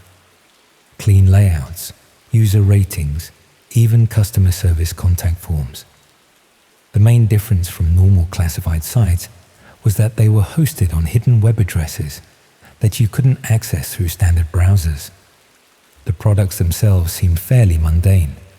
Electronics, clothing, textbooks, household items, the sort of stuff you'd find on any second-hand marketplace. The prices were good, sometimes suspiciously good, but nothing that screamed stolen goods to anyone who wasn't looking too closely. Danny's role was essentially customer service and logistics. He'd identify people who were looking for specific items, connect them with sellers who could provide them, and handle the complicated bits of arranging payment and delivery, taking a small commission from each transaction while keeping buyers and sellers anonymous from each other. It seemed like a fairly harmless way to make money, helping students and young people who couldn't afford retail prices to find the things they needed. Danny was careful about who he worked with, avoided anything that was stolen or dangerous, and made sure his customers knew exactly what they were getting into. But as I got more familiar with how these marketplaces operated, I started noticing things that made me uncomfortable. Some of the items being sold were clearly targeted at specific types of buyers. Electronics that had been modified in ways that served no obvious purpose except to make them harder to trace. Clothing and accessories that were described using terminology I didn't recognize, but that seemed to mean something specific to certain customers. More concerning were the services being offered alongside physical products. People's advertising skills and capabilities went well beyond simple buying and selling. Data recovery from damaged devices, document reproduction and verification, even what appeared to be identity verification services that could help people prove they were someone they weren't. Danny insisted that he stuck to straightforward retail transactions and didn't get involved with the more complicated services. But the boundaries seemed fluid, and I could see how easy it would be to gradually expand from selling second-hand electronics to helping people with more questionable requirements. The customer base was also more diverse than I'd initially realized. While many were obviously students and young people looking for bargains, there were also buyers who seemed to have serious money and very specific needs. People who were willing to pay premium prices for items that met particular requirements, even when cheaper alternatives were readily available. These higher-end customers often communicated through Danny rather than dealing directly with sellers, apparently valuing the additional layer of anonymity he provided. They'd send detailed specifications for what they wanted, sometimes including technical requirements that seemed far more complex than anything a normal consumer would need. Danny started spending more time managing these premium customers, and I could see that the money involved was significantly larger than his usual transactions. Instead of making a few pounds commission on student textbooks, he was earning hundreds of pounds for arranging single transactions between serious buyers and specialized sellers. The work was also becoming more demanding. Premium customers expected rapid response times, detailed progress updates, and absolute discretion about their requirements. Danny found himself available at all hours, managing communications between people who operated in different time zones and had very specific ideas about how business should be conducted. But what really worried me was how paranoid he was becoming about security. Danny had always been reasonably careful about his online activities, using VPNs and avoiding leaving obvious traces of his marketplace involvement. But his security measures were becoming much more elaborate, suggesting that he was dealing with people who took anonymity very seriously indeed. He started using multiple phones, different laptops for different types of business, even separate internet connections that he paid for with cash, to avoid any link to his real identity. His room began to look like something from a spy film, with various devices and cables that seemed designed to make his online activities as untraceable as possible. When I asked why all this security was necessary for what he claimed was just second-hand retail, Danny explained that some of his customers were prominent people who couldn't afford to be associated with alternative marketplaces. Business executives, politicians, celebrities, people who needed to maintain public reputations but sometimes required access to products or services that weren't available through conventional channels. That explanation made sense up to a point, but it also raised questions about what exactly these prominent people were buying that required such elaborate secrecy. If it was just discounted electronics or designer clothing, why would they care about being associated with second-hand marketplaces? I started paying closer attention to the messages Danny received from his premium customers, trying to understand what kind of products and services were worth paying such high commission rates for. The requests were often vague, described in terminology that seemed designed to obscure rather than clarify what was actually wanted. Customers would ask for documentation packages or verification materials without specifying what these items were supposed to verify. They'd request consultation services or technical assessments without explaining what kind of expertise they needed. But occasionally, the requests were specific enough to be genuinely disturbing. People wanted detailed background information about individuals they claimed to be considering for business partnerships. Others requested access to private social media accounts or email addresses belonging to people they said were involved in legal disputes with them. Some customers wanted help acquiring items that belonged to specific individuals, providing addresses and descriptions that suggested they were planning targeted thefts. Danny insisted that he only handled the communications and logistics, never getting directly involved with whatever his customers actually did with the products or services they purchased. But it was becoming clear that some of these transactions were facilitating activities that went far beyond simple retail commerce. The most concerning development was when customers started requesting information about people in our local area. They'd provide names, addresses, and personal details about individuals living in Leeds, asking for verification services or background research that required someone with local knowledge and access. Danny began receiving requests to visit specific addresses, photograph particular properties, even gather information about people's daily routines and habits. These local reconnaissance requests paid extremely well, often several £100s for what appeared to be straightforward information gathering. But they also meant that Danny was now directly involved in activities that looked suspiciously like stalking or preparation for criminal activity. When I confronted him about this, Danny claimed that the information was being used for legitimate purposes: due diligence for business investments, background checks for potential employees, research for legal proceedings. But he admitted he had no way of verifying what his customers actually did with the intelligence he provided. More troubling was his acknowledgement that some of the people he'd been asked to investigate had subsequently experienced problems. Houses that had been burglarized, cars that had been vandalized, individuals who had received threatening messages or experienced identity theft. Danny insisted these were coincidences, that correlation didn't prove causation, and that he was just providing information that was probably available through other sources anyway. But the pattern was becoming too consistent to ignore. I tried convincing him to stop taking the local reconnaissance requests, pointing out that he could be charged as an accessory if any of his customers used the information to commit serious crimes. But the money was too good, and Danny argued that someone else would just take the work if he turned it down. That's when I started documenting everything I could about his operations.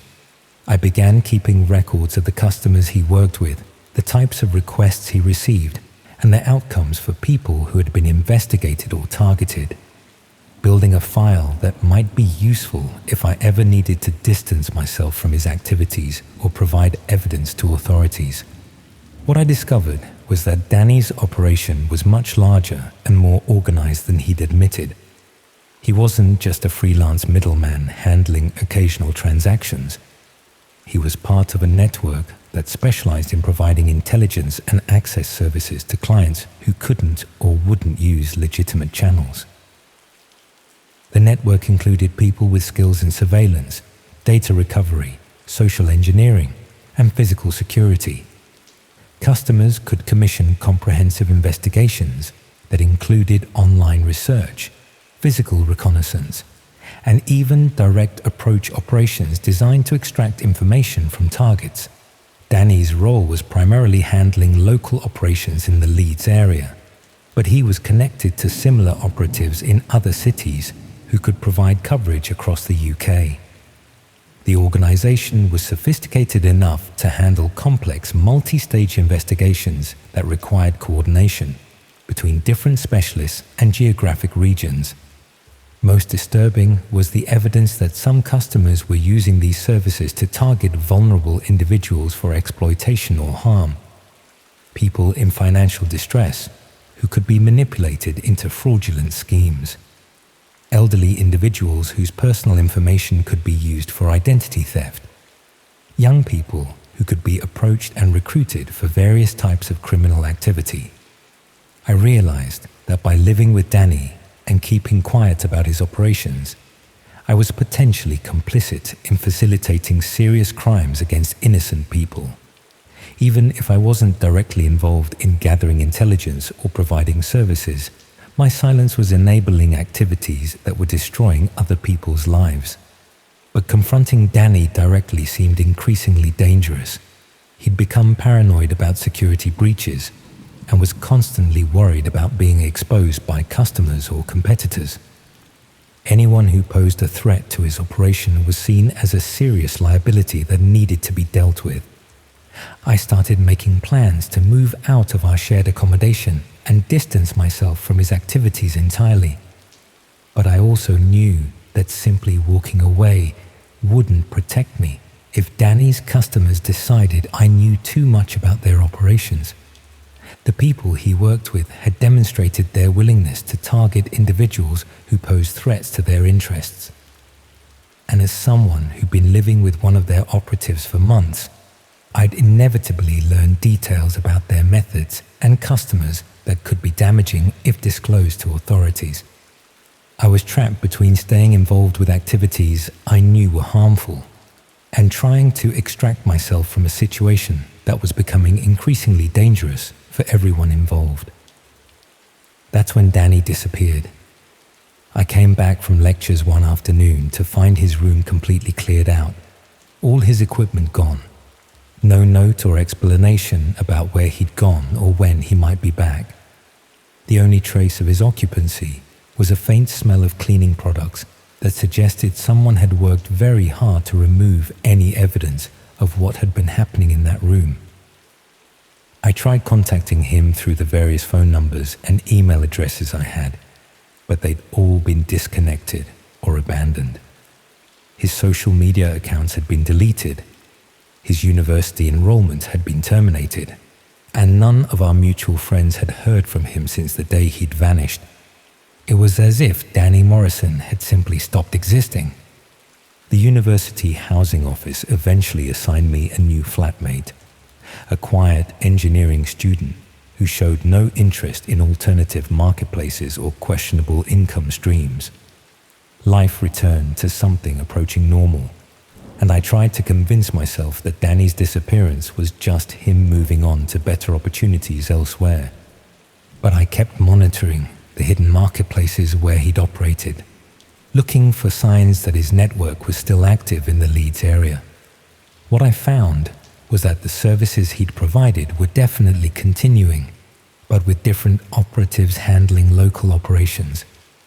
New people were offering reconnaissance and intelligence services using the same terminology and methods that Danny had employed. The customer base seemed unchanged, and the types of requests being fulfilled were just as concerning as before. Someone had simply replaced Danny in the network's organizational structure, taking over his customer relationships and operational responsibilities without missing a beat. That suggested his disappearance hadn't been voluntary. Either he'd been eliminated because he'd become a security risk, or he'd been reassigned to different duties that required him to adopt a completely new identity. Either way, it meant that the people running this network were serious enough about operational security to make their own operatives disappear when necessary. And as someone who knew details about their methods and customers, I was probably next on their list of potential security risks that needed to be managed.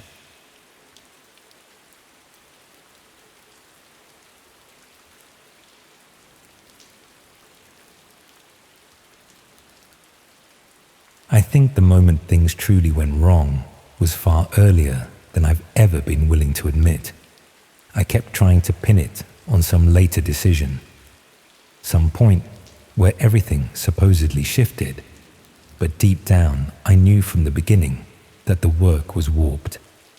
I just pushed that aside because the money felt effortless, and I convinced myself that anything happening out of sight couldn't possibly touch real people.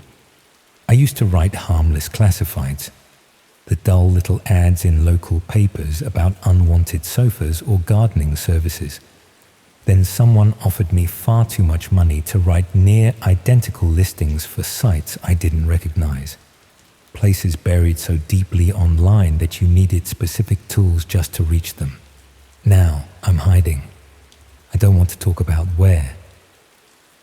I walked out of my life in Birmingham after finally understanding what those listings were actually enabling, what I'd unknowingly stitched together, and who was acting on the words I'd polished to look safe. Because if there's one thing dangerous people prize, it's someone who can make anything sound legitimate. I'd been working for a regional newspaper for nearly 12 years when they decided to close the print edition and move everything online. Half the staff were made redundant, including everyone in the classifieds department, where I'd spent my entire career. I was 51 years old with no real skills beyond writing short, compelling descriptions of items people wanted to sell or services they wanted to advertise. The redundancy payment was adequate, but not generous, and I quickly discovered that online classified sites had automated most of the work I used to do. There was no market for someone who specialized in writing appealing descriptions of second-hand wardrobes and garden maintenance services. I spent about 4 months applying for anything remotely suitable. Copywriting positions, content creation roles, even administrative work that might value my attention to detail. Nothing came through, and I watched my savings dwindle while I tried to work out what I was going to do with the rest of my working life. That's when I got the message through a professional networking site. Someone had seen my profile listing my experience in classified advertising and was interested in commissioning similar work for a private client. The rate they offered was extraordinary, £500 per week for what they estimated would be about 10 hours of work. They explained that their client operated specialist classified websites catering to niche markets that valued privacy and discretion. They needed someone who could write clear, professional adverts that would appeal to discerning users while maintaining appropriate discretion about sensitive subject matter. I should have asked what kind of niche markets required such discretion, should have questioned why anyone would pay such exceptional rates for basic advertising copy. But I was desperate enough to accept the work without asking the uncomfortable questions that might have cost me the opportunity. The client sent me login credentials for their classified website, along with detailed guidelines about the types of adverts I'd be writing. The site was unlike anything I'd encountered before. Basic design, minimal graphics, categories for services and items that seemed deliberately vague. My first assignment was to write adverts for what the client described as domestic services. I was given basic details: cleaning services, gardening work, home maintenance, and asked to create professional listings that would inspire confidence and trust. The guidelines emphasized that the adverts should make the services sound reliable, experienced, and discreet. I wrote about a dozen adverts following the brief, each one presenting various domestic services in the most appealing light possible. The client was pleased with my work and paid immediately, then sent me a larger batch of similar assignments for the following week. Over the next few weeks, the assignments followed the same pattern. I'd receive basic details about various services or items for sale, then craft compelling adverts that made them sound trustworthy and professional. The work was straightforward, and the money was keeping me financially stable for the first time since my redundancy. But I started noticing that many of the adverts I was writing contained oddly specific details that didn't quite make sense for normal classified listings. A gardening service that emphasized their familiarity with security systems and property layouts. A cleaning service that mentioned their ability to work with minimal supervision and their discretion about what they might observe in clients' homes. When I asked the client about these unusual emphases, they explained that their users valued comprehensive information about service providers and wanted to know exactly what they were paying for. The explanation seemed reasonable enough, though I was becoming uncomfortable with some of the implications. The assignments became more explicit about what was really being advertised. Instead of general domestic services, I was asked to write adverts for people offering very specific capabilities. Someone who could assess home security vulnerabilities. Another who specialized in gaining access to properties without leaving obvious evidence. A third who offered detailed surveillance services including property observation and routine documentation. I realized I wasn't writing adverts for legitimate domestic services at all. I was helping criminals advertise their capabilities to other criminals who needed assistance with burglary, stalking, or worse activities. My skill at making services sound professional and trustworthy was being used to help dangerous people find accomplices for whatever they were planning. But I couldn't simply stop accepting work without serious financial consequences. The income had become essential, and the client had made it clear they valued reliability and discretion above all else. People who caused problems or asked too many questions might find themselves facing difficulties of their own. I convinced myself I was just writing words, that I wasn't responsible for what people did with the services they found through my adverts. It was just classified advertising, the same work I'd been doing for years at the newspaper. The fact that it facilitated criminal activity didn't make me personally culpable for those crimes. The rationalization became harder to maintain when the client sent me a new category of adverts to write. These weren't for services at all, but for specific opportunities. Someone looking for assistance with a particular project in Manchester, another seeking collaborators for work in Leeds, a third requesting help with an assignment in Bristol. The details were deliberately vague, but the context made it clear these were adverts from people planning crimes who needed additional participants. They were using the classified site to recruit accomplices, and I was writing the adverts that made these criminal opportunities sound appealing and professional. I tried to refuse this type of work, explaining to the client that I was only comfortable writing adverts for services rather than specific opportunities, but they made it clear that refusing assignments wasn't an option. I'd been working for them for months, accepting substantial payments for work I knew was ethically questionable at minimum. Walking away now would mean explaining where that money had come from.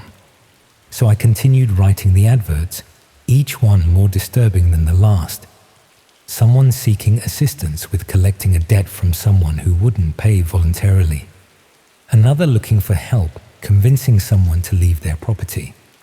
A third requesting collaborators for work that required being comfortable with confrontation and potential violence. I was writing recruitment adverts for people planning serious crimes, making assault and intimidation sound like legitimate business opportunities. And people were responding to these adverts, using my carefully crafted descriptions to decide which criminal opportunities to pursue. The breakthrough came when I saw a news report about a violent robbery in Wolverhampton.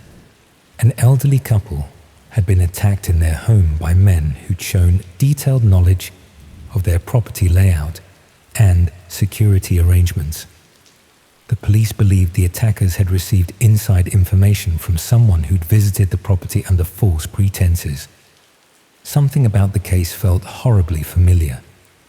I checked my records and found an advert I'd written several weeks earlier for someone offering domestic security assessments in the Wolverhampton area. The advert had emphasized their experience with elderly clients and their thorough approach to documenting security vulnerabilities. I couldn't be certain the advert was connected to the attack, but the details matched too closely to be comfortable coincidence. Someone had probably used my advert to find an accomplice who could assess the elderly couple's vulnerabilities, then use that information to plan the violent robbery. I felt physically sick at the realization that my work had potentially enabled serious violence against vulnerable people. But what made it worse was understanding this probably wasn't an isolated case. I'd written hundreds of adverts over the past few months, and any of them could have facilitated crimes I'd never learned about. I started researching news reports from areas where I'd written adverts, looking for crimes that might be connected to the services or opportunities I'd advertised. What I found was a depressing pattern of burglaries, assaults, and harassment campaigns that seemed to correlate with the classified listings I'd created. A home invasion in Manchester that matched an opportunity advert I'd written seeking collaborators for work requiring speed and aggression. A stalking case in Leeds involving someone who'd been under professional surveillance before their harassment escalated. A burglary in Bristol where the thieves had demonstrated intimate knowledge of the property's security arrangements. I was looking at evidence that my adverts were facilitating serious crimes across the country. Every professionally written description I'd created, every trustworthy tone I'd crafted, had helped criminals find accomplices and coordinate activities that destroyed people's lives and safety. But it was discovering the full scope of the classified site that made me understand how systematically evil the whole operation was. Using the login credentials I'd been given for posting adverts, I explored other sections of the site beyond the categories I'd been writing for. There were sections dedicated to specific types of criminal activity, categories for people seeking assistance with harassment campaigns, others for those planning burglaries or assaults, even sections focused on more disturbing crimes I don't want to detail here. The site operated as a comprehensive marketplace for criminal services and opportunities.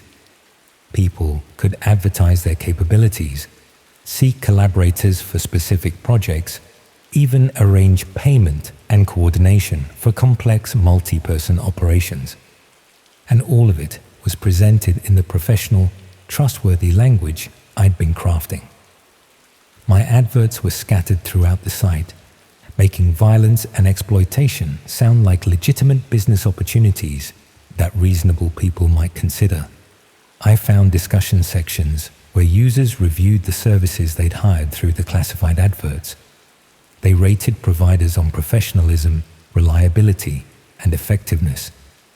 They shared techniques and recommendations just like people might review plumbers or electricians on normal classified sites. Except they were reviewing people who'd helped them stalk vulnerable individuals, burgle occupied homes, even commit assaults against people who'd apparently done nothing except exist in a way that offended someone enough to pay for violence against them. One review discussed a service provider who'd been particularly effective at documenting a target's daily routine without being detected. The reviewer praised their thoroughness and professional presentation of intelligence, noting that the surveillance had enabled a successful harassment campaign that had driven the target from their home. I recognized the language from an advert I'd written for a surveillance service, remembered crafting descriptions that emphasized discretion and comprehensive documentation. Someone had used my professionally written advert to find a stalker who terrorized someone into relocating. The realization that I'd facilitated systematic harassment was devastating, but what made it unbearable was understanding the scale of it. There were hundreds of reviews discussing services found through adverts I'd written.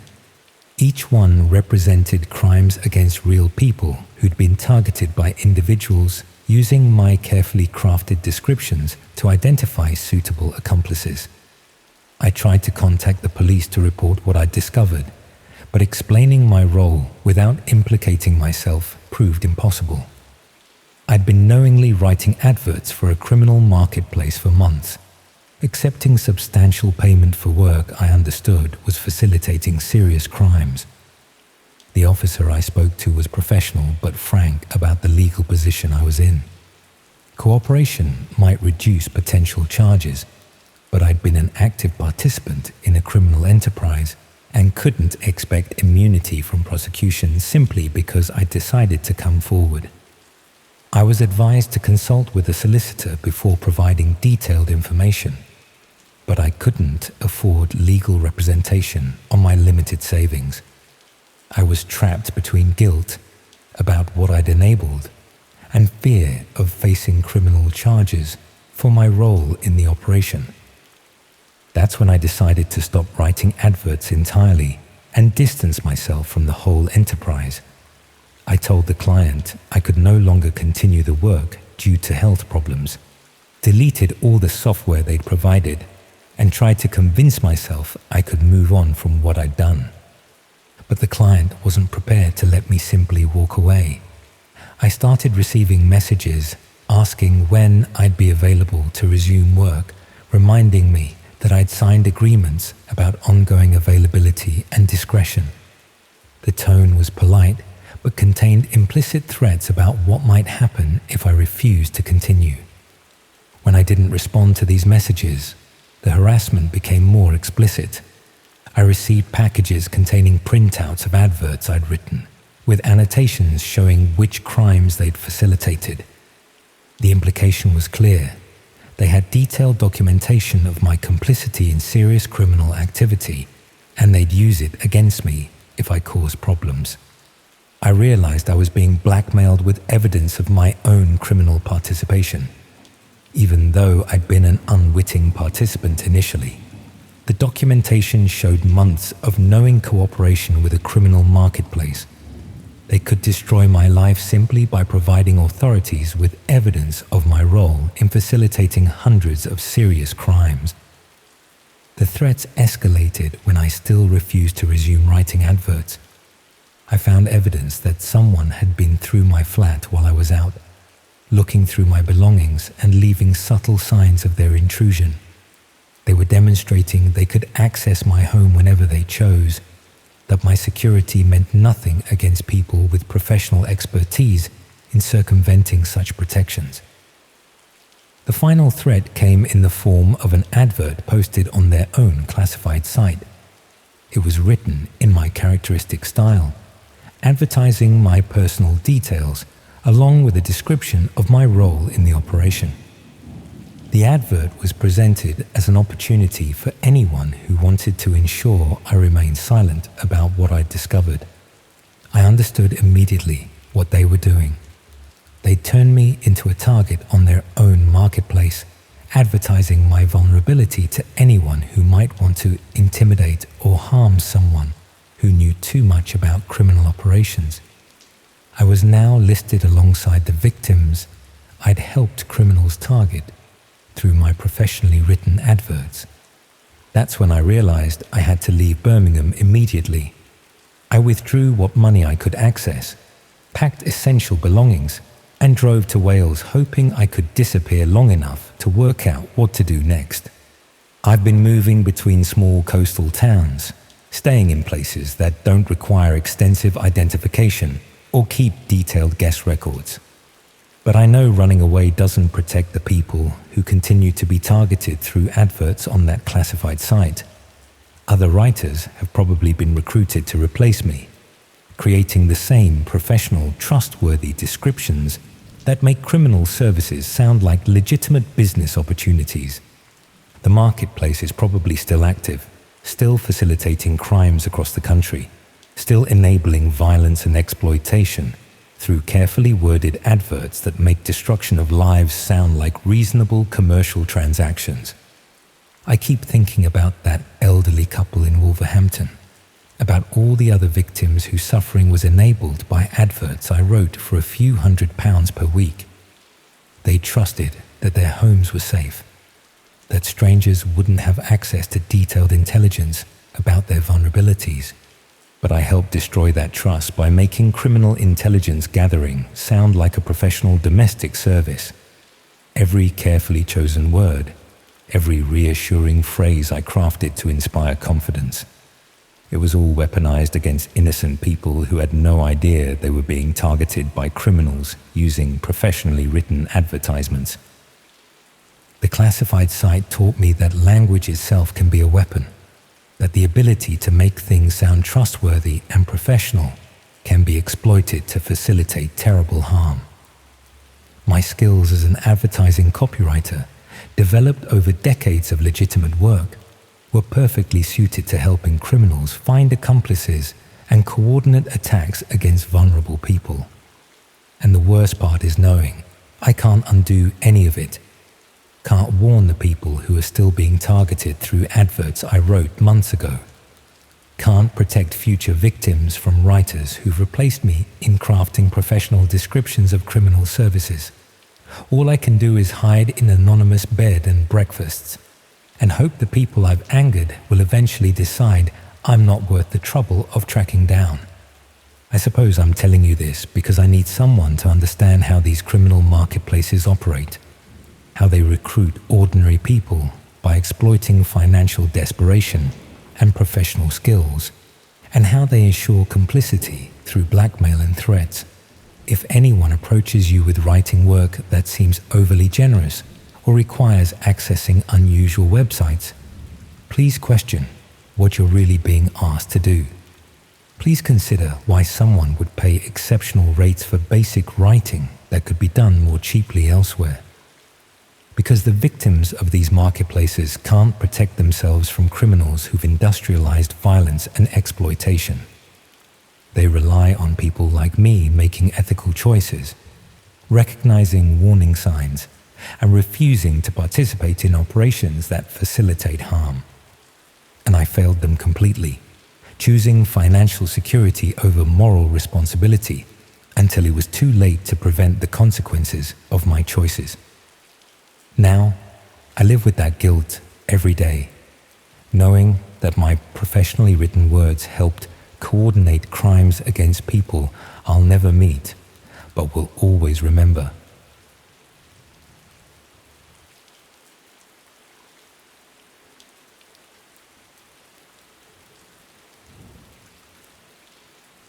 Do you ever rehearse something in your head before you say it, just to get an idea of how it'll sound? I did that with this story. It probably sounds like a strange way to begin, but there's a reason. I can't bring myself to properly clean my own house anymore. Every time I pick up a cloth or switch on the Hoover, I think about the things I found hidden inside other people's homes, and I start to wonder what might be buried in mine. What seemed like straightforward work ended up showing me how fragile privacy really is. The whole thing started when I answered an advertisement for domestic cleaning work in Stoke-on-Trent. I had been struggling to find steady employment after the care home where I worked closed down due to funding issues. The redundancy package had barely lasted 2 months, and I was facing the prospect of losing my flat if I couldn't find regular income soon. The cleaning job seemed ideal for my circumstances. The agency advertised flexible hours, above average pay, and the opportunity to work independently without constant supervision. They emphasized that they served a discerning clientele who valued discretion and reliability above all else. During the interview, the agency manager explained that their clients were typically busy professionals who traveled frequently for work. Many of their properties required maintenance cleaning while the owners were abroad, ensuring that homes remained pristine and secure during extended absences. The manager stressed that absolute discretion was essential for this type of work. Clients needed to trust that their homes would be treated with complete respect, and that any personal information encountered during cleaning would remain strictly confidential. She made it clear that discussing clients or their homes with anyone outside the agency would result in immediate termination. I was assigned to a rotation of about 6 different properties across Staffordshire and the West Midlands. All were substantial homes owned by people who apparently travelled extensively for business. The agency provided detailed cleaning schedules and specific instructions for each property, along with keys and alarm codes for access. The first few properties I cleaned were exactly as advertised. Well-maintained homes that showed signs of recent occupation, but were temporarily vacant while the owners travelled.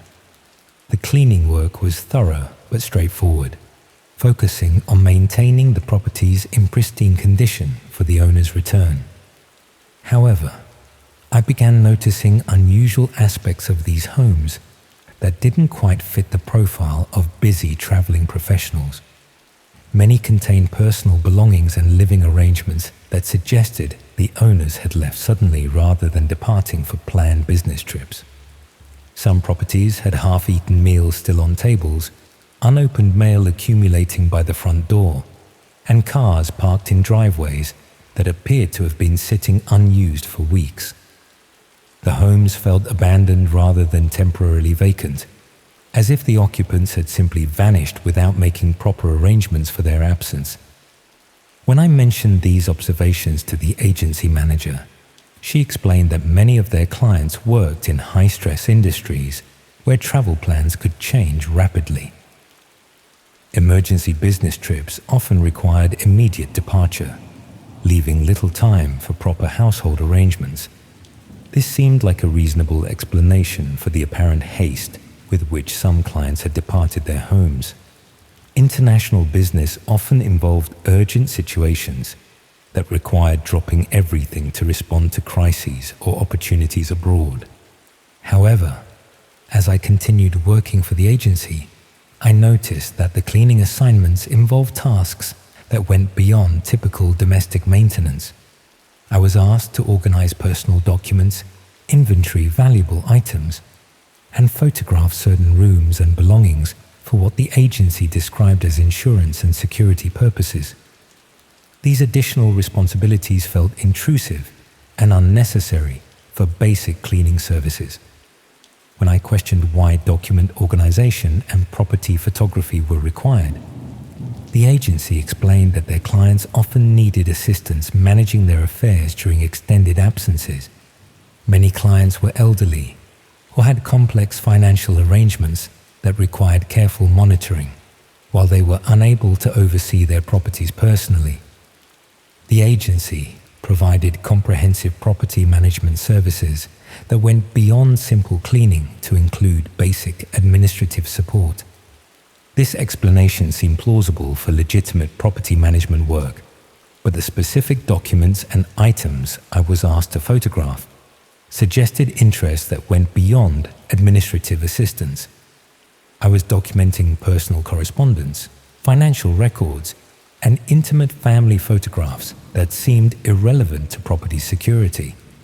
The agency began requesting more detailed reports about each property, including information about the personal lives and circumstances of the homeowners based on what I observed during cleaning.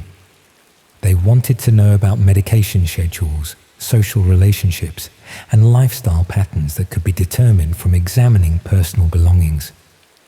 When I expressed discomfort with gathering such intimate information about the homeowners, the agency reminded me that understanding client circumstances was essential for providing appropriate property management services. Elderly or vulnerable clients often needed additional support that required awareness of their personal situations. Around the 6th week of my employment with the agency, I was assigned to clean a property that belonged to an elderly woman named Mrs. Henderson. Unlike the other homes on my route, this property showed clear signs that the owner had not left voluntarily for business travel.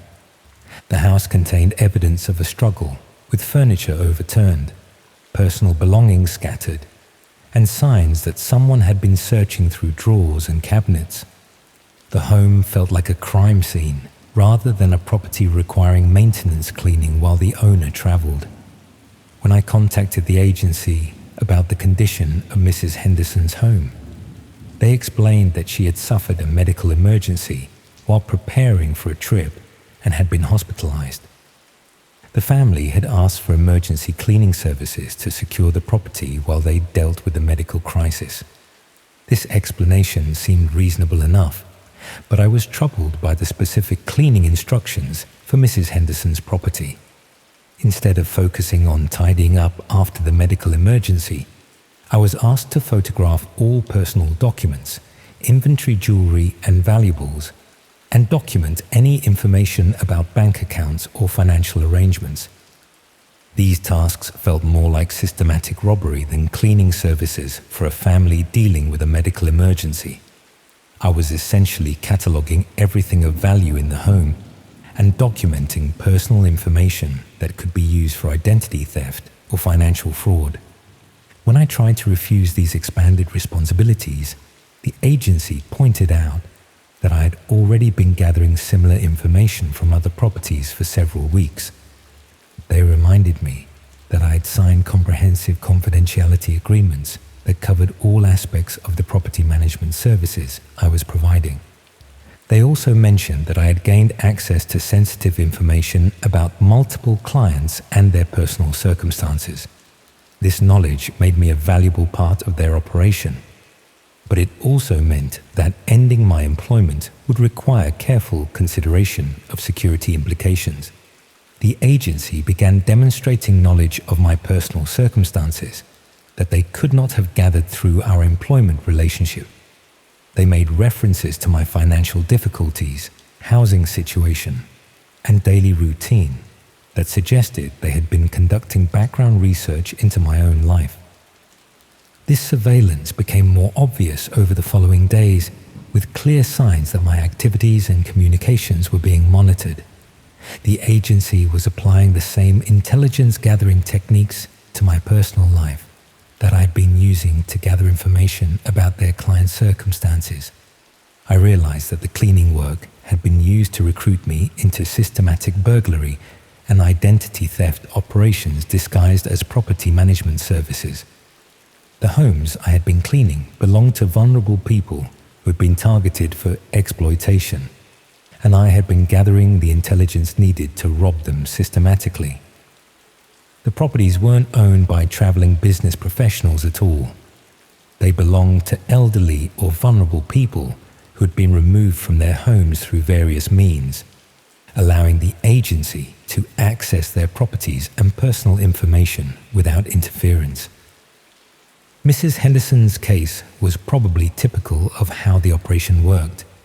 Vulnerable people were identified and their circumstances manipulated to create opportunities for accessing their homes and gathering information about their assets and personal lives. When I attempted to report my suspicions to the police, I discovered that explaining the situation was extremely difficult. The cleaning work had been presented as legitimate property management services. The confidentiality agreements I had signed covered various types of administrative assistance, and the personal information I had gathered could be justified as necessary for proper client care. The agency had structured their operations to make the systematic robbery and identity theft appear like legitimate property management work. Proving criminal intent would require evidence that went beyond what I could provide based on my limited knowledge of their overall operations. The agency continued to contact me for several months after I stopped working for them, offering additional cleaning assignments and occasionally sending references to my personal activities to remind me that their surveillance capabilities remained active. I never determined the full scope of their operations or what happened to the people whose homes I had been systematically cataloging. The combination of property access, personal intelligence gathering, and sophisticated methods for targeting vulnerable individuals suggested an organization capable of extensive financial and personal exploitation. What I understand now is that they had developed effective methods for recruiting people into criminal operations by presenting theft and fraud as legitimate employment opportunities. They understood how to exploit financial desperation to recruit accomplices who would provide detailed intelligence about potential victims' assets and vulnerabilities. The most disturbing aspect of this experience was how my desire for steady employment had been transformed into participation in systematic victimization of vulnerable people. The cleaning work had been a recruitment method designed to identify people desperate enough to ignore ethical concerns in exchange for regular income. I still receive occasional contact attempts from similar property management companies, offering cleaning and administrative work that pays well for what appears to be basic domestic services. The positions they advertise always involve working with elderly or traveling clients, always require strict confidentiality, and always include responsibilities that go beyond typical cleaning work. I decline these opportunities immediately now, but I wonder how many other people have found themselves in similar situations, believing they are providing legitimate property management services while actually participating in systematic robbery and exploitation of vulnerable homeowners.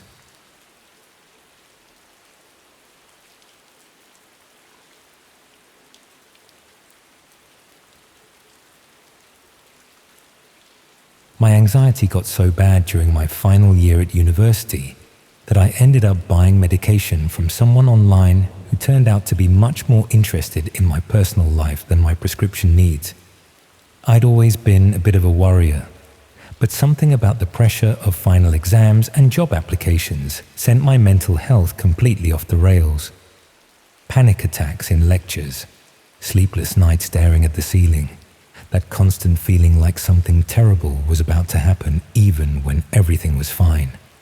Classic anxiety symptoms that probably half the students at York were dealing with in their own ways. The obvious solution was to see a doctor and get proper medication, but the waiting list for mental health services was about 3 months long. The university counseling service was overwhelmed, private therapy was expensive, and meanwhile, I was supposed to be writing my dissertation and applying for graduate jobs while feeling like I was having a heart attack every time someone mentioned deadlines. A friend mentioned that there were ways to get anxiety medication without going through the official channels. Nothing dodgy, she insisted. Just people who could provide prescriptions for students who needed help urgently and couldn't wait for the NHS bureaucracy to catch up with demand. I was desperate enough to consider it. The panic attacks were getting worse, and I was starting to fall behind on coursework because I couldn't concentrate on anything except the constant worry that everything was going wrong. If I could just get something to take the edge off for a few weeks, maybe I could get through the final push to graduation. Finding these unofficial prescription services turned out to be easier than I'd expected. There were entire communities online dedicated to helping students and young people access medications that were difficult to obtain through conventional channels. Most operated through hidden websites that required specific addresses to access. The service I eventually contacted called itself Student Health Solutions and presented itself as a legitimate medical consultancy that specialized in providing rapid access to treatments for common student health problems. Their website looked professional, with information about qualified doctors and proper pharmaceutical suppliers. The consultation process seemed thorough and responsible. I filled out detailed forms about my medical history, symptoms, and previous treatments. I even had a video call with someone who claimed to be a qualified doctor, who asked intelligent questions about my anxiety and seemed genuinely concerned about finding appropriate treatment. The doctor explained that they could provide a short-term prescription for a mild anxiety medication that would help manage my symptoms while I waited for NHS treatment. The cost was reasonable, about £40 for a month's supply, and they guaranteed that the medication would be genuine pharmaceutical products rather than dodgy internet pills. When the medication arrived, it was exactly as described. Proper packaging, correct labeling, even an information leaflet with all the standard warnings and dosage instructions. I started taking it according to the prescribed schedule and found that it genuinely helped with the anxiety symptoms. For the first time in weeks, I could focus on my dissertation without constant panic about deadlines and failure. The medication didn't solve everything, but it gave me enough breathing room to function normally while I worked on getting proper support through official channels. But after about a week, I started receiving follow-up communications from Student Health Solutions that seemed oddly personal for a medical consultancy. The doctor who had conducted my initial consultation sent regular check-in emails asking not just about how the medication was working, but about my daily routine, social activities, and personal relationships. He wanted to know where I was living, who I was spending time with, even details about my family background and financial situation. When I asked why this information was relevant to my medical treatment, he explained that anxiety often had complex social and environmental causes. Understanding my complete circumstances would help him provide more effective support and identify any factors that might be contributing to my symptoms. That explanation seemed reasonable for a holistic approach to mental health care, but the questions were becoming increasingly detailed and personal, going well beyond what seemed necessary for medical purposes. He wanted to know about my daily schedule in specific detail, what time I woke up, when I had lectures, where I ate meals, what route I took walking around campus. He asked about my relationships with flatmates, whether I felt safe in my accommodation, if I'd had any problems with other students or university staff. Most concerning were questions about my family's financial situation, my employment prospects after graduation, and whether I had any valuable possessions or access to money that might help with ongoing treatment costs. I started to suspect that the medical consultation was being used as cover for gathering information that had nothing to do with providing healthcare. When I tried to research Student Health Solutions more thoroughly, I found very little information about the organization beyond their professional-looking website. No registration with medical regulatory bodies, no physical address beyond a PO box, no verifiable credentials for the staff who claimed to be qualified doctors. The medication itself was genuine, but that didn't necessarily mean the people providing it were legitimate medical professionals. I decided to stop responding to the follow-up questions and just focus on using the medication I'd already received. But the communications from Student Health Solutions became more persistent and concerning.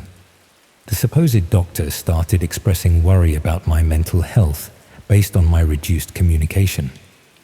He suggested that isolation and withdrawal were signs that my anxiety was getting worse and that I needed more intensive support than just medication. He offered to arrange in-person consultations at locations around York, claiming that face-to-face assessment would allow him to provide more effective treatment. When I declined, he seemed genuinely concerned that I was putting my health at risk by avoiding professional medical support. But he also started demonstrating knowledge about my activities that he couldn't have gained through our online communications. He mentioned seeing me around campus in specific locations, knew which coffee shops I'd been visiting, even referenced conversations I'd had with friends that he couldn't possibly have overheard, unless he'd been deliberately monitoring my activities. It was becoming clear that Student Health Solutions wasn't just providing informal medical consultations. They were using healthcare as a pretext for systematic surveillance of vulnerable students.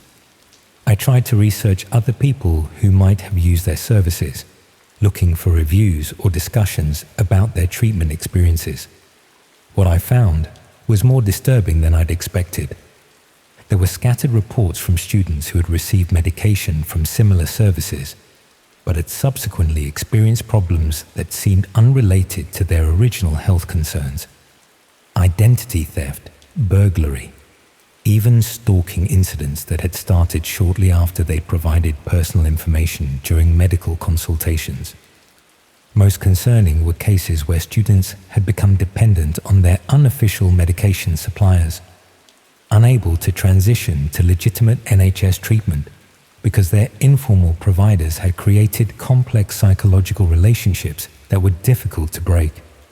Some students reported that their supposed doctors had gradually increased their involvement in personal decision-making, offering advice about relationships, career choices, and financial management that went far beyond medical treatment, creating dependent relationships where vulnerable young people relied on their medication providers for guidance about all aspects of their lives.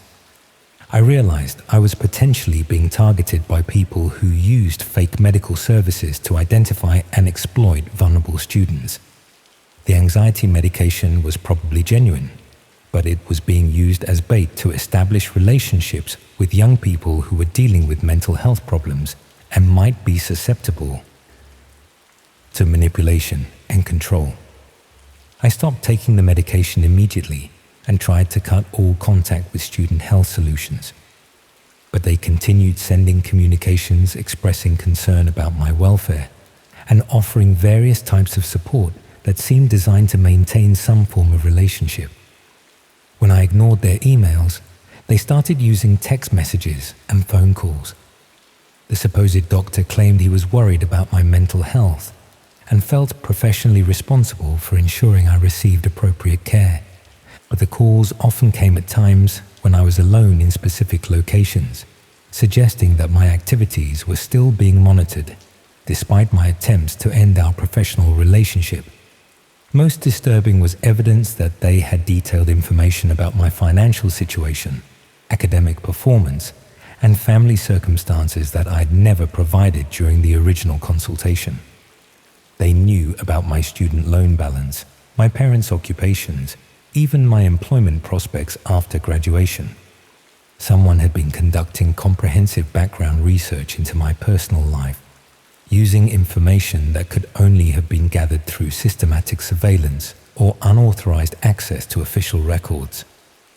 I started taking precautions around my daily routine, varying my schedule and being more careful about sharing personal information. But I also began to suspect that the surveillance had been going on much longer than I'd realized. Looking back at the original consultation process, I could see signs that Student Health Solutions had already known significant details about my circumstances before I'd contacted them. The questions they'd asked had been designed to confirm information they already possessed, rather than genuinely learning about my medical history. They had somehow identified me as a potential target before I'd even been aware that services like theirs existed. The friend who had recommended them might have been unknowingly part of a recruitment process designed to connect vulnerable students with people who specialized in exploiting their mental health problems. I tried contacting the friend who had originally mentioned the service, hoping to understand how she'd learned about them and whether she'd experienced similar problems. But she claimed not to remember giving me their details and seemed uncomfortable discussing anything related to unofficial healthcare services.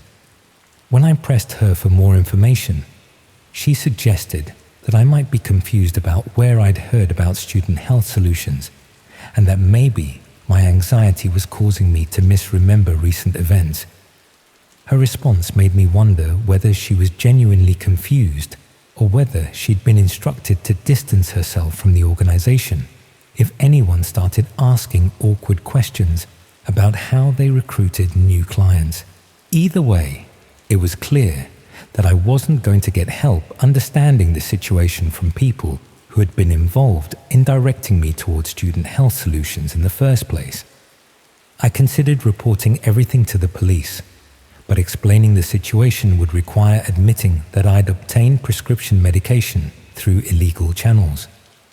Even if the people providing it were running some kind of fraud or surveillance operation, I could potentially be charged with obtaining controlled substances without proper medical supervision. The legal risks of reporting the problem might be worse than the risks of simply trying to avoid further contact with the organization. But I also knew that other students were probably being targeted through similar schemes, and that the surveillance and manipulation tactics I'd experienced were likely being used against more vulnerable people who might be less able to recognize what was happening to them. Students dealing with serious mental health problems would be particularly susceptible to people who offered medical help while gradually gaining control over their personal lives and decision-making processes. I started monitoring online communities where students discussed mental health and informal healthcare options, looking for other people who might have encountered student health solutions or similar organizations. What I found was a pattern of reports from students who had received medication or treatment from unofficial providers, but had subsequently experienced various forms of harassment, exploitation, or identity theft. Most of these students had been in vulnerable situations when they'd first sought help, dealing with mental health crises, financial problems, or academic difficulties that made them desperate enough to consider alternatives to official support services. The fake medical providers had used their initial healthcare consultations to identify students who were isolated, financially insecure, or struggling with personal problems that made them susceptible to manipulation.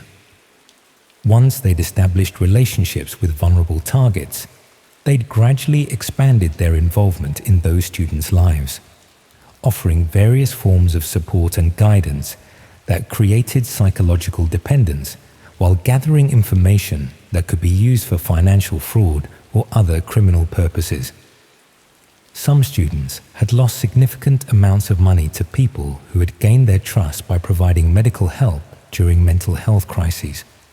Others had experienced identity theft, stalking, or harassment that had started after they'd shared personal information during fake medical consultations. The most disturbing cases involve students who had become completely dependent on their unofficial healthcare providers, unable to function independently because they'd been systematically isolated from legitimate support systems and convinced that only their fake doctors could provide effective treatment. I realized that Student Health Solutions was probably part of a larger operation that specialized in identifying and exploiting vulnerable young people through fake medical and support services.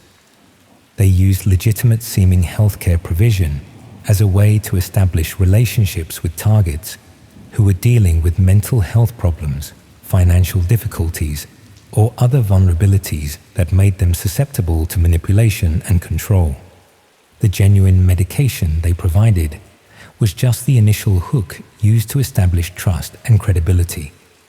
Once they'd gained access to their targets' personal lives, they could exploit that access for various criminal purposes while maintaining the appearance of being helpful healthcare providers.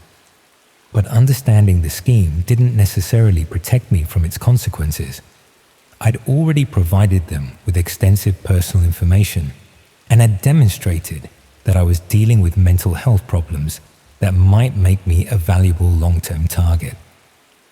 Even if I avoided further direct contact with Student Health Solutions, the information they'd gathered about me could be used for identity theft, fraud, or sold to other criminals who specialized in targeting vulnerable individuals.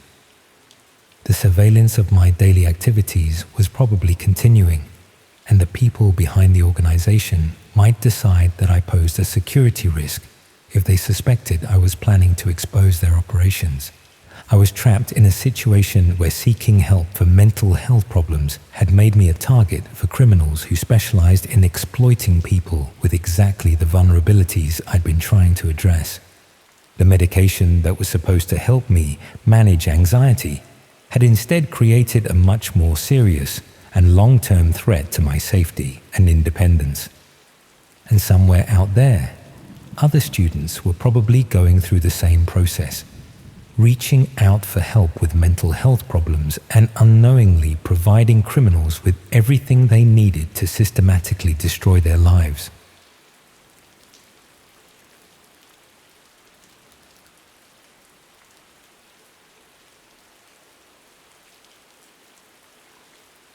It was a Friday when I first read about it, Hindsight is always 20/20, but looking back, I should have walked away. From the moment they offered to pay me for participating in what they called a wellness study, I should have walked away. But when you're desperate enough to consider medical trials as a source of income, you're probably vulnerable enough to ignore warning signs that would be obvious under normal circumstances. But desperation has a way of making terrible decisions seem perfectly reasonable. The advertisement appeared on one of those local community boards where people sell furniture and advertise services. It looked professional enough, with a proper logo and contact information for what claimed to be a private health research company. They were looking for participants between 30 and 50 years old to take part in a study examining the effects of lifestyle changes on mental well-being and cognitive function. I had recently been made redundant from my job at a marketing firm in Leicester, and the severance package was running low after months of unsuccessful job applications. The study offered decent compensation for what seemed like minimal effort, involving regular health assessments and lifestyle monitoring over a period of several weeks. The initial screening process was thorough and professional. They conducted comprehensive medical and psychological evaluations, asking detailed questions about my health history, family background, and current life circumstances. The researchers seemed particularly interested in my stress levels, social support systems, and coping mechanisms for dealing with difficult situations. They explained that the study was investigating how environmental and social factors affect mental health outcomes in people experiencing significant life transitions. As someone who had recently lost their job and was struggling with financial insecurity, I apparently fit their target demographic perfectly. The compensation was substantial enough to cover my rent and basic expenses for the duration of the study, which was scheduled to last approximately 3 months. They explained that participants would receive regular health monitoring, including blood tests, cognitive assessments, and psychological evaluations, along with personalized recommendations for lifestyle improvements. What made the study particularly appealing was that most of the participation could be completed from home. They provided participants with various monitoring devices and applications that would track sleep patterns, physical activity, and other health indicators. We were also given access to online resources, including guided meditation programs, nutritional planning tools, and stress management techniques. The first few weeks of participation were exactly as advertised. I received regular check-ins from the research team, underwent periodic health assessments, and followed personalized wellness plans that seemed genuinely beneficial for my physical and mental health. The monitoring devices provided interesting insights into my daily routines and health patterns. The online resources they provided were surprisingly comprehensive and effective. The meditation programs helped me manage the anxiety associated with unemployment, and the nutritional guidance helped me maintain better eating habits despite my reduced income. I actually felt healthier and more mentally balanced than I had in months. However, around the 4th week of the study, the researchers began requesting additional information that seemed to go beyond what would be necessary for a wellness study. They wanted detailed reports about my daily activities, social interactions, and emotional responses to various situations throughout each day. They explained that understanding the complete context of participants' lives was essential for interpreting the health data they were collecting. Environmental factors, social relationships, and daily stresses all played crucial roles in determining how wellness interventions would be most effective for different individuals. The reporting requirements gradually became more intensive and invasive. I was asked to document not just my own activities and emotional states, but also information about the people I interacted with, the topics we discussed, and my observations about their emotional states and life circumstances. When I questioned why the study needed such detailed information about my social interactions, the researchers explained that social support systems were crucial factors in mental health outcomes. Understanding the quality and nature of my relationships would help them develop more effective wellness interventions for people in similar circumstances. This seemed like a reasonable explanation for legitimate health research, but the specific questions they asked about my social interactions felt increasingly intrusive. They wanted to know about private conversations, personal details that friends and family had shared with me, and my assessments of other people's psychological states and vulnerabilities. Around the 6th week of the study, the researchers began providing me with specific guidance about how to conduct these social interactions. They suggested conversation topics that would be useful to explore with different people, and they provided questions that might help me gather more detailed information about others' personal circumstances and emotional states. They explained that part of the wellness intervention involved learning better communication skills and developing deeper social connections. The guided conversation techniques they were teaching would help me build stronger relationships while also providing valuable research data about social interaction patterns. The conversation techniques were surprisingly effective at encouraging people to share personal information and emotional vulnerabilities. Friends and family members began opening up to me about problems and concerns they had never discussed before, often providing intimate details about their relationships, finances, and personal struggles. The researchers seemed particularly interested in this information about my social network. They requested detailed reports about what I'd learned about each person's circumstances, their psychological vulnerabilities, and their responses to different types of emotional support or advice. When I realized that I was essentially being trained to gather detailed psychological intelligence about my friends and family, I became deeply uncomfortable with the direction the study was taking. The wellness research had evolved into something that felt more like social surveillance than health monitoring.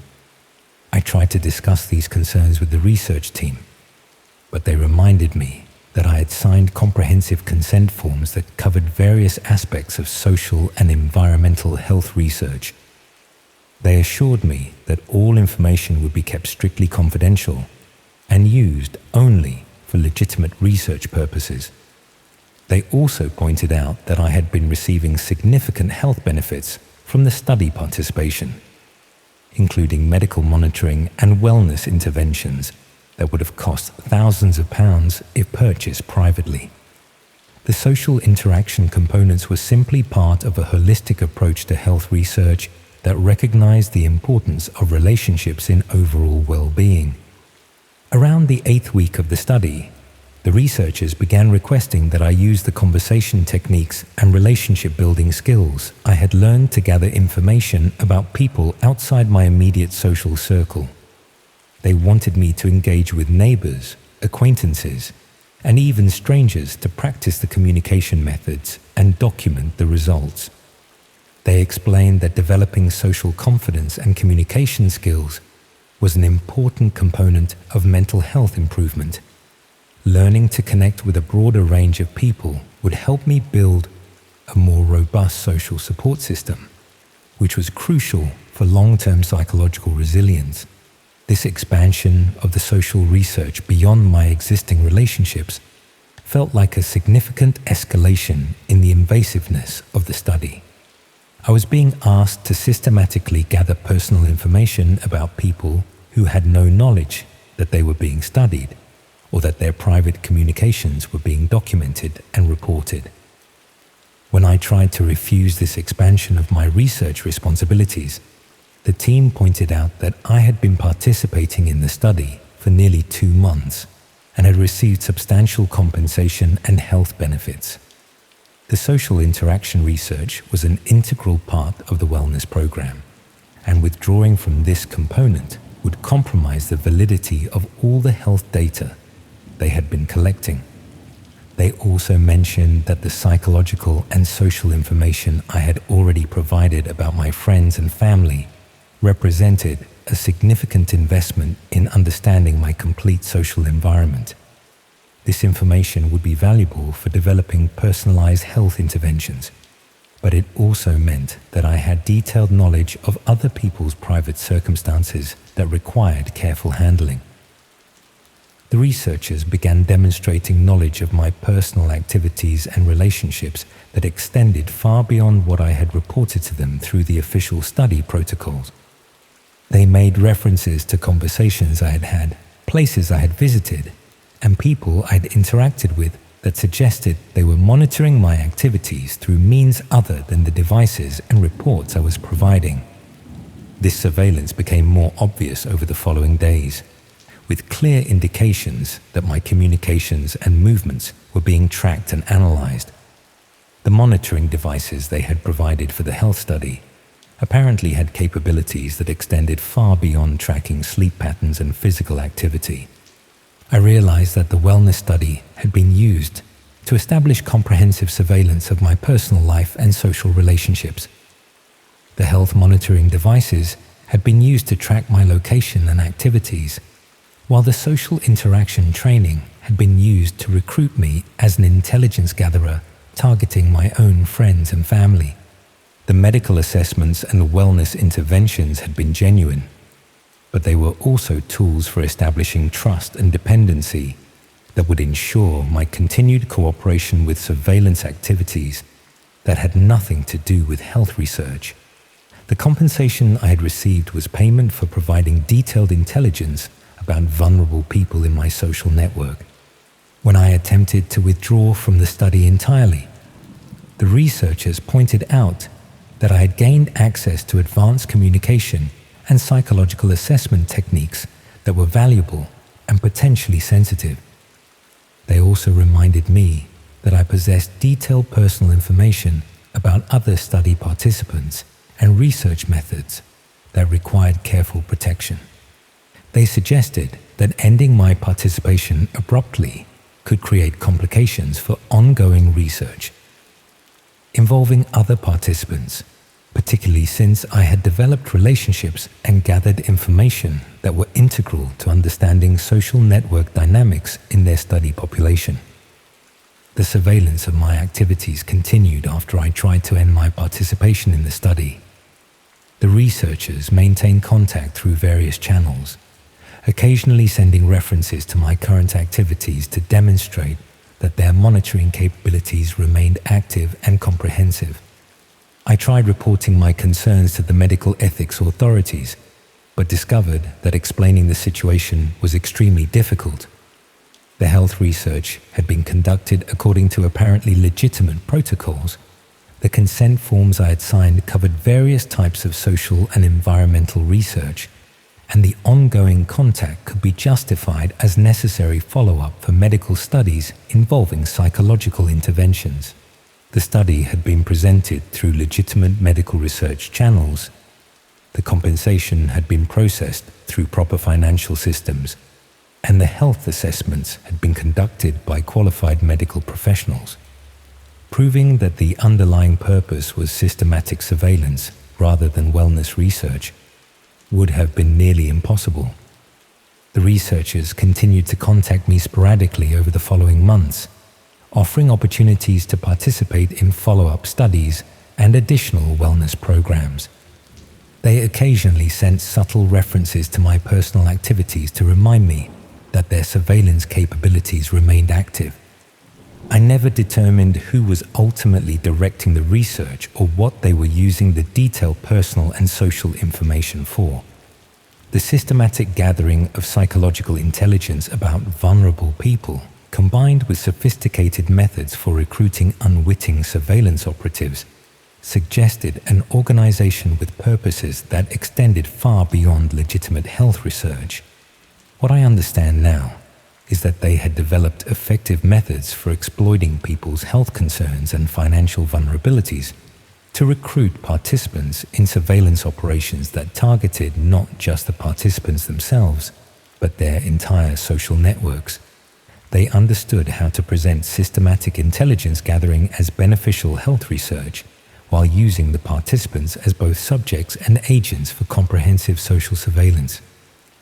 The most disturbing aspect of this experience was how my desire to improve my health and financial situation had been transformed into participation in the systematic violation of my friends' and family's privacy.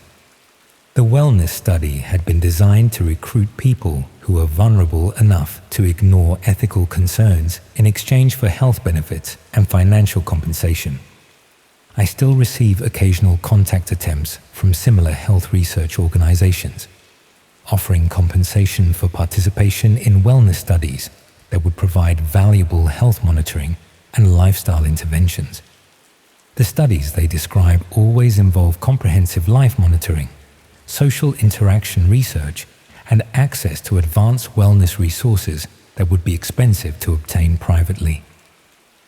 I decline these opportunities immediately now, but I wonder how many other people have found themselves in similar situations, believing they are participating in beneficial health research, while actually providing detailed surveillance intelligence about themselves and everyone in their social networks.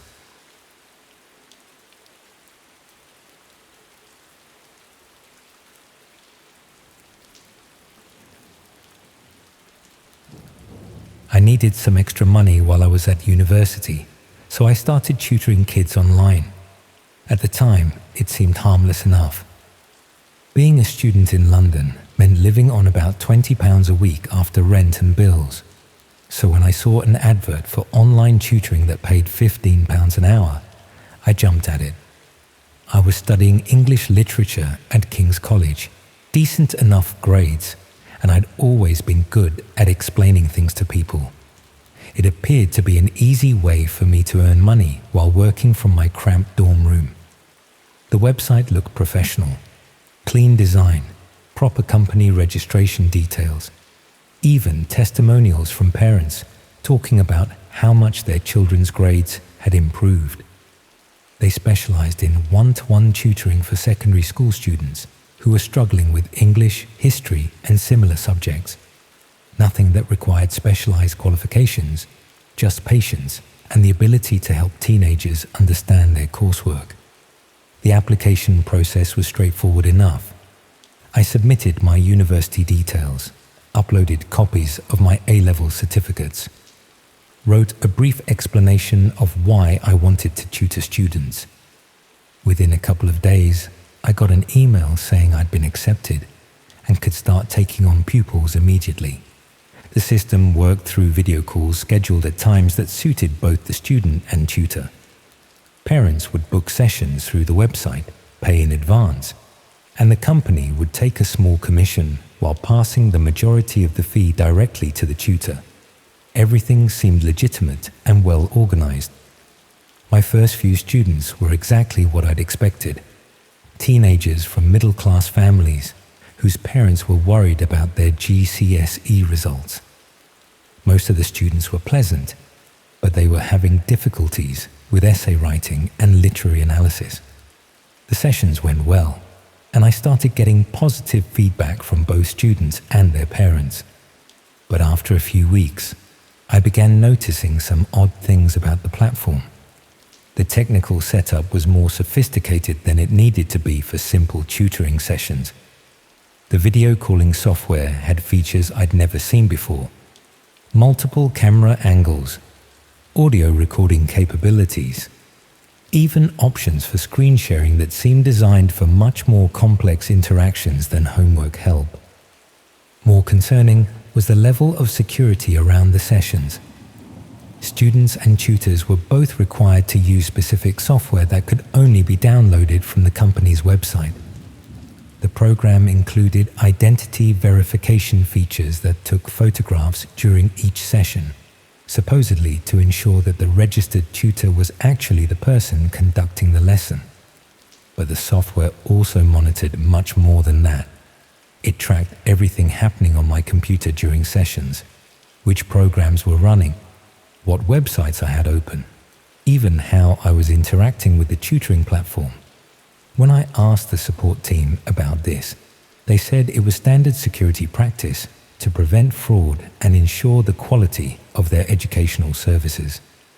The students I was assigned also seemed carefully selected in ways that didn't quite make sense for a random tutoring service. They were all roughly the same age, around 14 or 15, and came from similar backgrounds, well-spoken, articulate, from families that clearly had money, but weren't necessarily academic high achievers. What struck me as particularly odd was that none of them seemed to have friends or siblings who might also benefit from tutoring. Usually, if a service worked well for one child in a family, parents would recommend it to other families or sign up additional children. But every student I worked with appeared to be an only child from a household where tutoring was treated as a very private arrangement. The sessions themselves were also structured differently than I'd expected. Rather than focusing purely on academic subjects, there was always a significant amount of general conversation. Students were encouraged to talk about their daily routines, their family life, their interests and hobbies. The company's training materials emphasized the importance of building rapport and understanding each student's personal circumstances. Initially, I thought this was just good educational practice. Understanding a student's background helps you tailor your teaching approach. But gradually, I realized the conversations were following very specific patterns, with students being guided to reveal detailed information about their home lives, family relationships, and daily schedules. The company provided detailed session reports that tutors were required to complete after each lesson. These reports included not just academic progress, but comprehensive notes about what the student had discussed regarding their personal life, where they lived, what their parents did for work, what activities they participated in outside school, even details about family holidays and social events. When I questioned why this level of personal information was necessary for tutoring sessions, the company explained that they were building comprehensive learner profiles to help match students with the most suitable educational approaches. Understanding a child's complete circumstances allowed them to provide more effective support and identify potential barriers to academic success. But the more sessions I conducted, the more uncomfortable I became with the amount of personal information I was gathering about these teenagers. Some of them were incredibly open about details that seemed far too private to be relevant to their education. Family arguments, financial problems, even information about when their parents would be away from home. I started paying closer attention to the other tutors working for the platform, trying to understand whether they were having similar experiences. The company had a private discussion area where tutors could share teaching tips and support each other. But most of the conversations felt oddly scripted and superficial. When I tried asking direct questions about the personal information requirements or the unusual technical setup, other tutors either didn't respond or gave answers that sounded like they were reading from company training materials. Nobody seemed willing to discuss any concerns about the platform's practices or policies. That's when I started looking more carefully at the company itself. The business registration details were legitimate, but when I tried researching the company's history and background, I found very little information. They claimed to have been operating for several years and to work with hundreds of families, but there was almost no online presence beyond their official website. More troubling was the discovery that the company was registered as providing educational consulting and family support services, rather than simple tutoring. The business description suggested they offered much more comprehensive services than just academic support, including what they called youth development programs and family liaison services. When I searched for these broader service categories, I found connections to organizations that specialized in working with vulnerable young people. Some appeared to be legitimate charities and social services, but others were more difficult to categorize. Companies that offered intervention services and family mediation without clearly explaining what those services actually involved. The most disturbing discovery was that some of the families using the tutoring service weren't paying the fees themselves. Instead, payments were being made by third-party organizations that seemed to specialize in providing support to families going through difficult circumstances. Social services departments, family courts, and even seemingly private investigators were involved. I tried accessing some of the session recordings to review what information I'd actually been collecting from students. The company claimed that all sessions were recorded for quality assurance purposes, and tutors were supposed to be able to access their own recordings for professional development. But when I logged into the system, I discovered that the recordings contained much more than just the video calls I'd been conducting. The software had been capturing audio from my computer's microphone throughout entire sessions, including conversations I'd had with flatmates and phone calls I'd made while the tutoring program was running in the background. Even more concerning was evidence that the program had been accessing my computer's camera and microphone outside of scheduled tutoring sessions. There were recordings of me in my room when I thought I was completely private, captured during times when I hadn't been logged into the tutoring platform at all.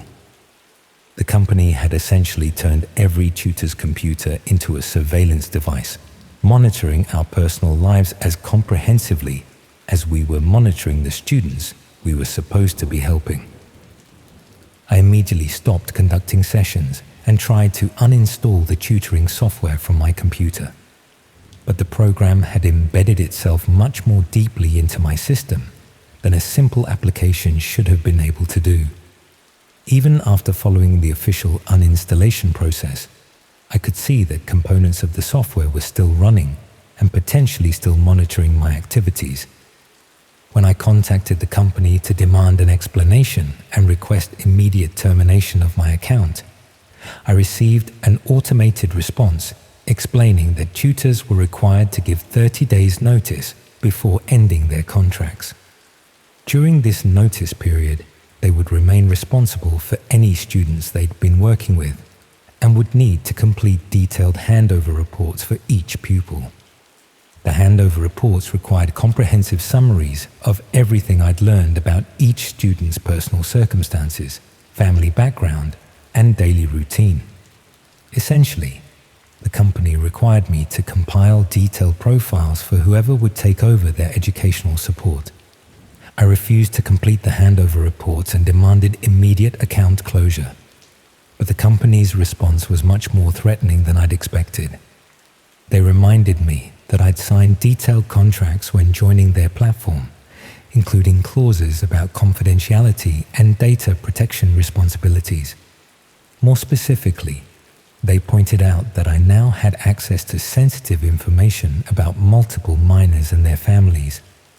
If this information was misused or disclosed inappropriately, there could be serious legal consequences for everyone involved.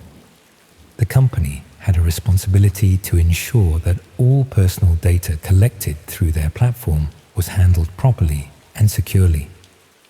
The implication was clear. If I tried to expose what I discovered about their operations, they would claim I was violating the privacy of the children I'd been tutoring. The families who trusted me with information about their personal lives could potentially take legal action if they discovered I'd been sharing details about their circumstances with unauthorized parties. I was trapped by the same surveillance system I'd been unknowingly helping to operate. I tried researching what had happened to other tutors who'd worked for the platform, looking for anyone who might have spoken publicly about similar experiences. But I could find almost no trace of former employees or any discussions about the company's practices beyond their official marketing materials. Either previous tutors had been convinced to stay quiet through similar threats, or something had happened to prevent them from sharing their experiences. The few references I could find to people who'd worked for the company suggested they'd simply moved on to other jobs without making any public statements about their time as tutors. The most disturbing possibility was that the tutoring service was just the visible front for a much larger operation, that the detailed personal information being gathered about students and their families was being used for purposes that had nothing to do with education. Young people from wealthy families would be valuable targets for various types of criminal activity: kidnapping, burglary, identity theft, or even more sophisticated fraud schemes that required detailed knowledge of family circumstances and routines. The company had found a way to systematically gather intelligence about potential victims while maintaining complete legitimacy. Parents were voluntarily paying for a service that gave strangers comprehensive access to their children and detailed information about their family lives. And the tutors, like me, were unknowingly collecting the information that made these families vulnerable to whatever the company's real clients had planned for them. I still don't know what happened to the students I was tutoring or whether their families ever realized what kind of information they'd been sharing. The tutoring platform is still operating, still recruiting new tutors and signing up new families who think they're just getting help with their children's education. But I've never been able to completely remove their surveillance software from my computer. Sometimes I catch glimpses of processes running that shouldn't be there, or notice that my microphone has been active when I haven't been using any applications that should require it. The company claimed they'd closed my account and deleted all associated data, but I suspect they're still monitoring my activities, making sure I don't try to warn potential victims or expose what I discovered about their operations. After all, I now know exactly how their system works and what kind of information they're really collecting. That makes me either a valuable asset or a dangerous liability, depending on whether they think I can be trusted to stay quiet. And given what I've learned about how they operate, I'm not sure which category is more frightening to be placed in.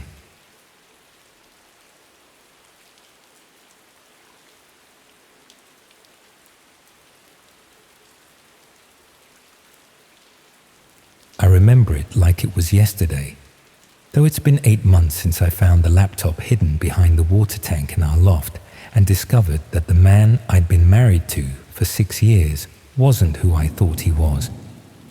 David and I had what everyone considered a stable relationship. We'd met through mutual friends in Manchester, moved in together after about a year, got married 3 years later in a small ceremony that felt perfect for both of us. He worked in logistics for a mid-sized company. I taught primary school. Ordinary jobs, ordinary lives, the sort of comfortable domesticity that most couples aspire to. We lived in a Victorian terrace in Chorlton that we'd bought together, splitting the mortgage payments and household responsibilities in ways that felt fair and sustainable. David handled most of the practical stuff: bills, maintenance, the technical side of running a household, while I focused on the social aspects like keeping in touch with friends and family. It was a good arrangement that worked well for both our personalities. David was naturally private and preferred dealing with systems rather than people, while I enjoyed the interpersonal side of life that he found draining. We complemented each other in ways that made the relationship feel balanced and secure. The only thing that occasionally bothered me was how secretive David could be about his computer activities. Not suspicious secretive, just protective of his digital space in ways that seemed excessive for someone with nothing to hide. Separate user accounts, passwords I didn't know, laptops that he'd close when I entered the room. He explained it as work-related confidentiality requirements and general preference for privacy, which seemed reasonable enough. I had my own phone and computer for personal use, and it's not like I needed access to his devices for any practical reason.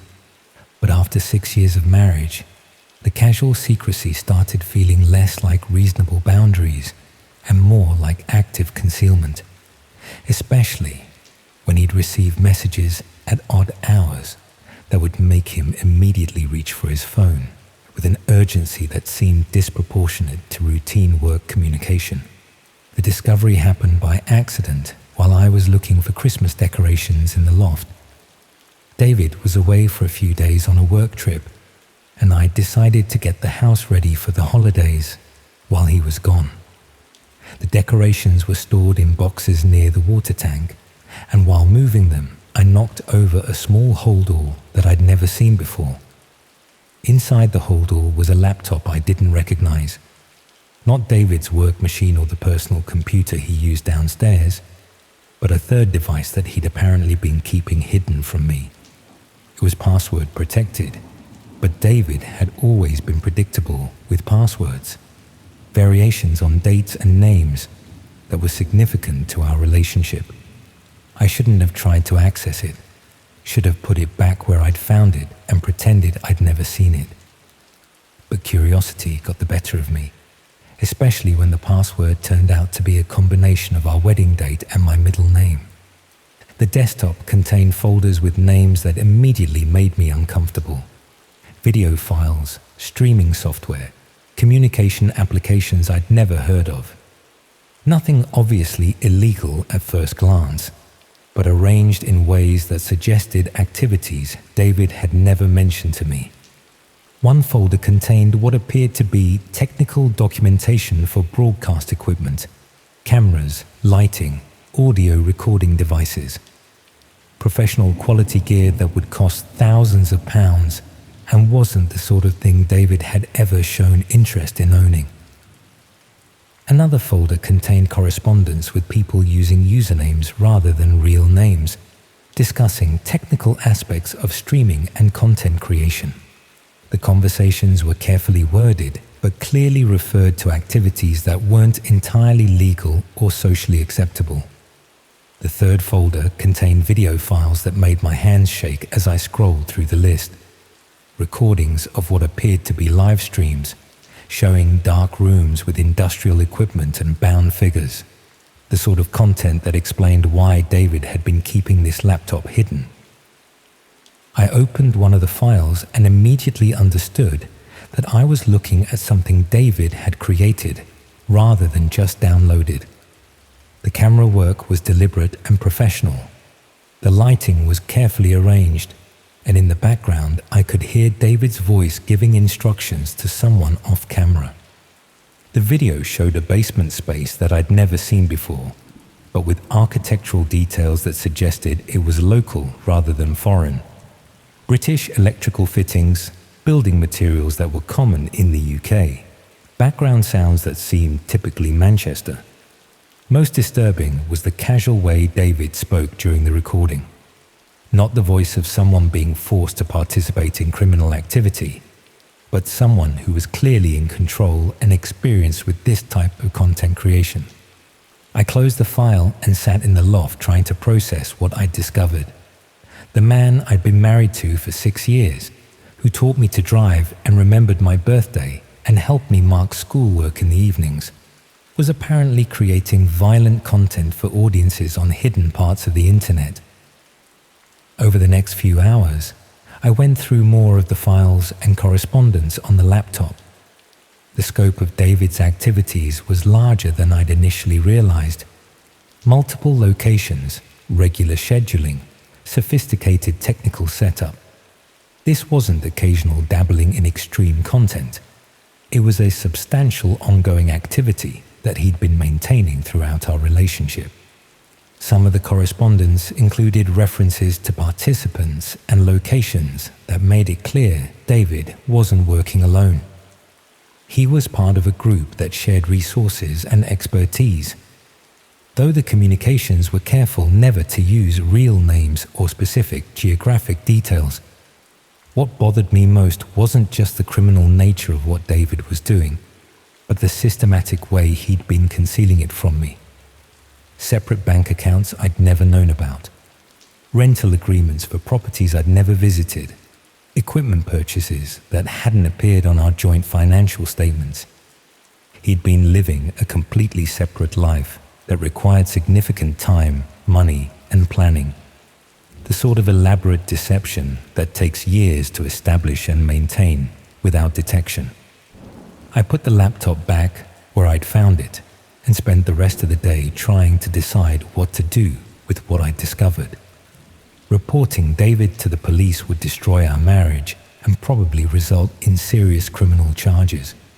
But continuing to live with someone who created violent content felt impossible now that I knew what he was capable of. When David returned from his work trip, I tried to act normally while observing him more carefully than I'd ever done before, looking for signs of the person I'd seen in those recordings, trying to reconcile the loving husband I thought I knew with someone who spent his free time creating content that most people would find horrifying.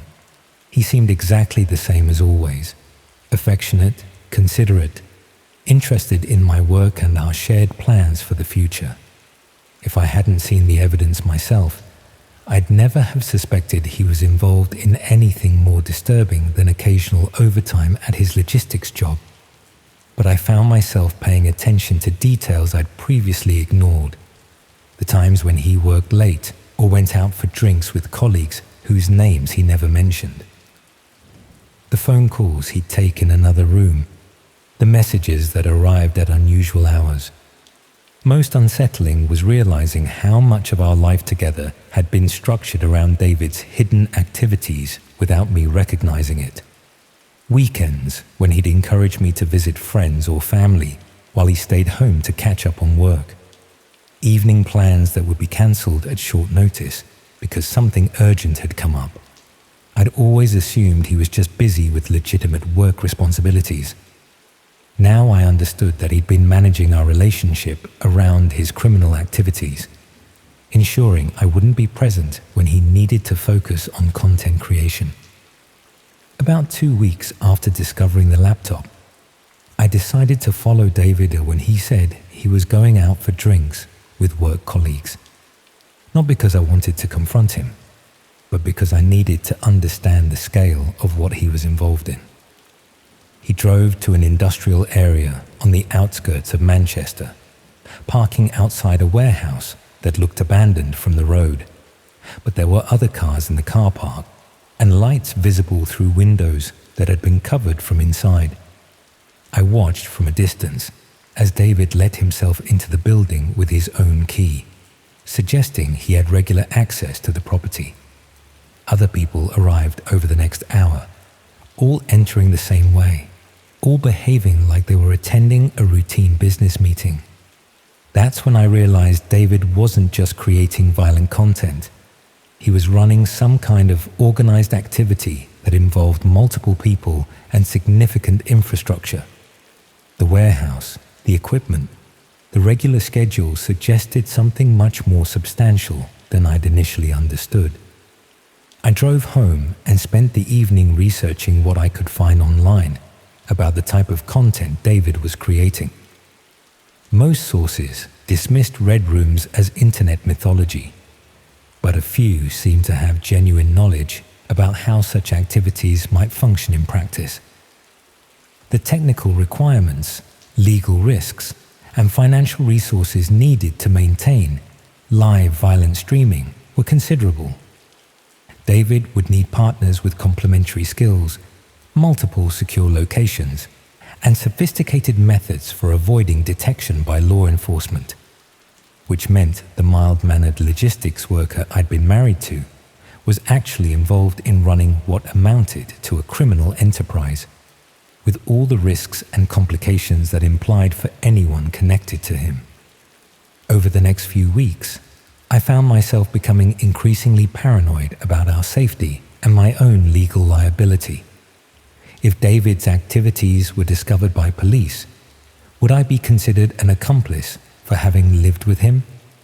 Would our shared finances implicate me in funding criminal activities? More immediately, I was worried about what David might do if he discovered that I knew about his hidden life. The violence I'd seen in those recordings demonstrated he was capable of extreme actions when the situation required it. I started making preparations to leave without telling David directly what I'd discovered. Opening my own bank account, researching rental properties, making excuses to spend more time away from home, building the foundation for escape while trying to maintain the appearance of normal married life. But David wasn't stupid, and after 6 years of marriage, he knew my habits well enough to notice changes in my behavior. He started asking questions about why I seemed distracted, whether something was bothering me, if there were problems with work or our relationship. I tried to deflect his concerns with vague references to stress and tiredness, but his questions became more specific and persistent, as if he suspected I'd discovered something that explained my change in attitude, but wasn't sure exactly what I knew. One evening, he mentioned that he'd been thinking about making some changes to his work situation, maybe taking on different responsibilities that would require less travel and evening commitments, spending more time at home with me. The conversation felt like a test to see how I'd react to the prospect of David being around more often, whether I'd welcome the increased time together or seem uncomfortable with the idea of closer observation. I tried to respond positively while internally panicking about what it would mean to have David monitoring my activities more closely while I was planning to leave him. That night, I couldn't sleep for thinking about the trapped feeling of being married to someone who created violent content for entertainment and who might become violent himself if he felt threatened by exposure. The next morning, I found that the laptop in the loft had been moved. Not obviously disturbed, just positioned slightly differently than I'd left it after my initial discovery, as if someone had checked to see whether it had been accessed recently, which meant David knew I'd found it, knew I'd seen the evidence of his activities, and was now deciding what to do about my knowledge. I called in sick to work and spent the day researching emergency accommodation and legal advice for people in dangerous domestic situations. But how do you explain to support services that your husband isn't physically abusive, but creates content that demonstrates he's capable of extreme violence against strangers? That evening, David came home with flowers and suggestions for a weekend away together. A romantic trip to the Lake District, just the two of us, no distractions from work or technology. The offer felt like an ultimatum disguised as a romantic gesture. Either accept that our marriage would continue as if nothing had changed, or face consequences that I wasn't prepared to contemplate. I told him the weekend away sounded lovely and started planning how to disappear before we were supposed to leave together. But I'm still here, 8 months later, sleeping next to someone who smiles when he kisses me goodnight and creates violent content in hidden locations during his free time, because leaving would mean acknowledging what I know, and acknowledging what I know would mean accepting that the last 6 years of my life were built on foundations I never understood, and because I'm not sure someone who's invested this much time and effort in maintaining a secret life would simply let me walk away with knowledge that could destroy everything he's built.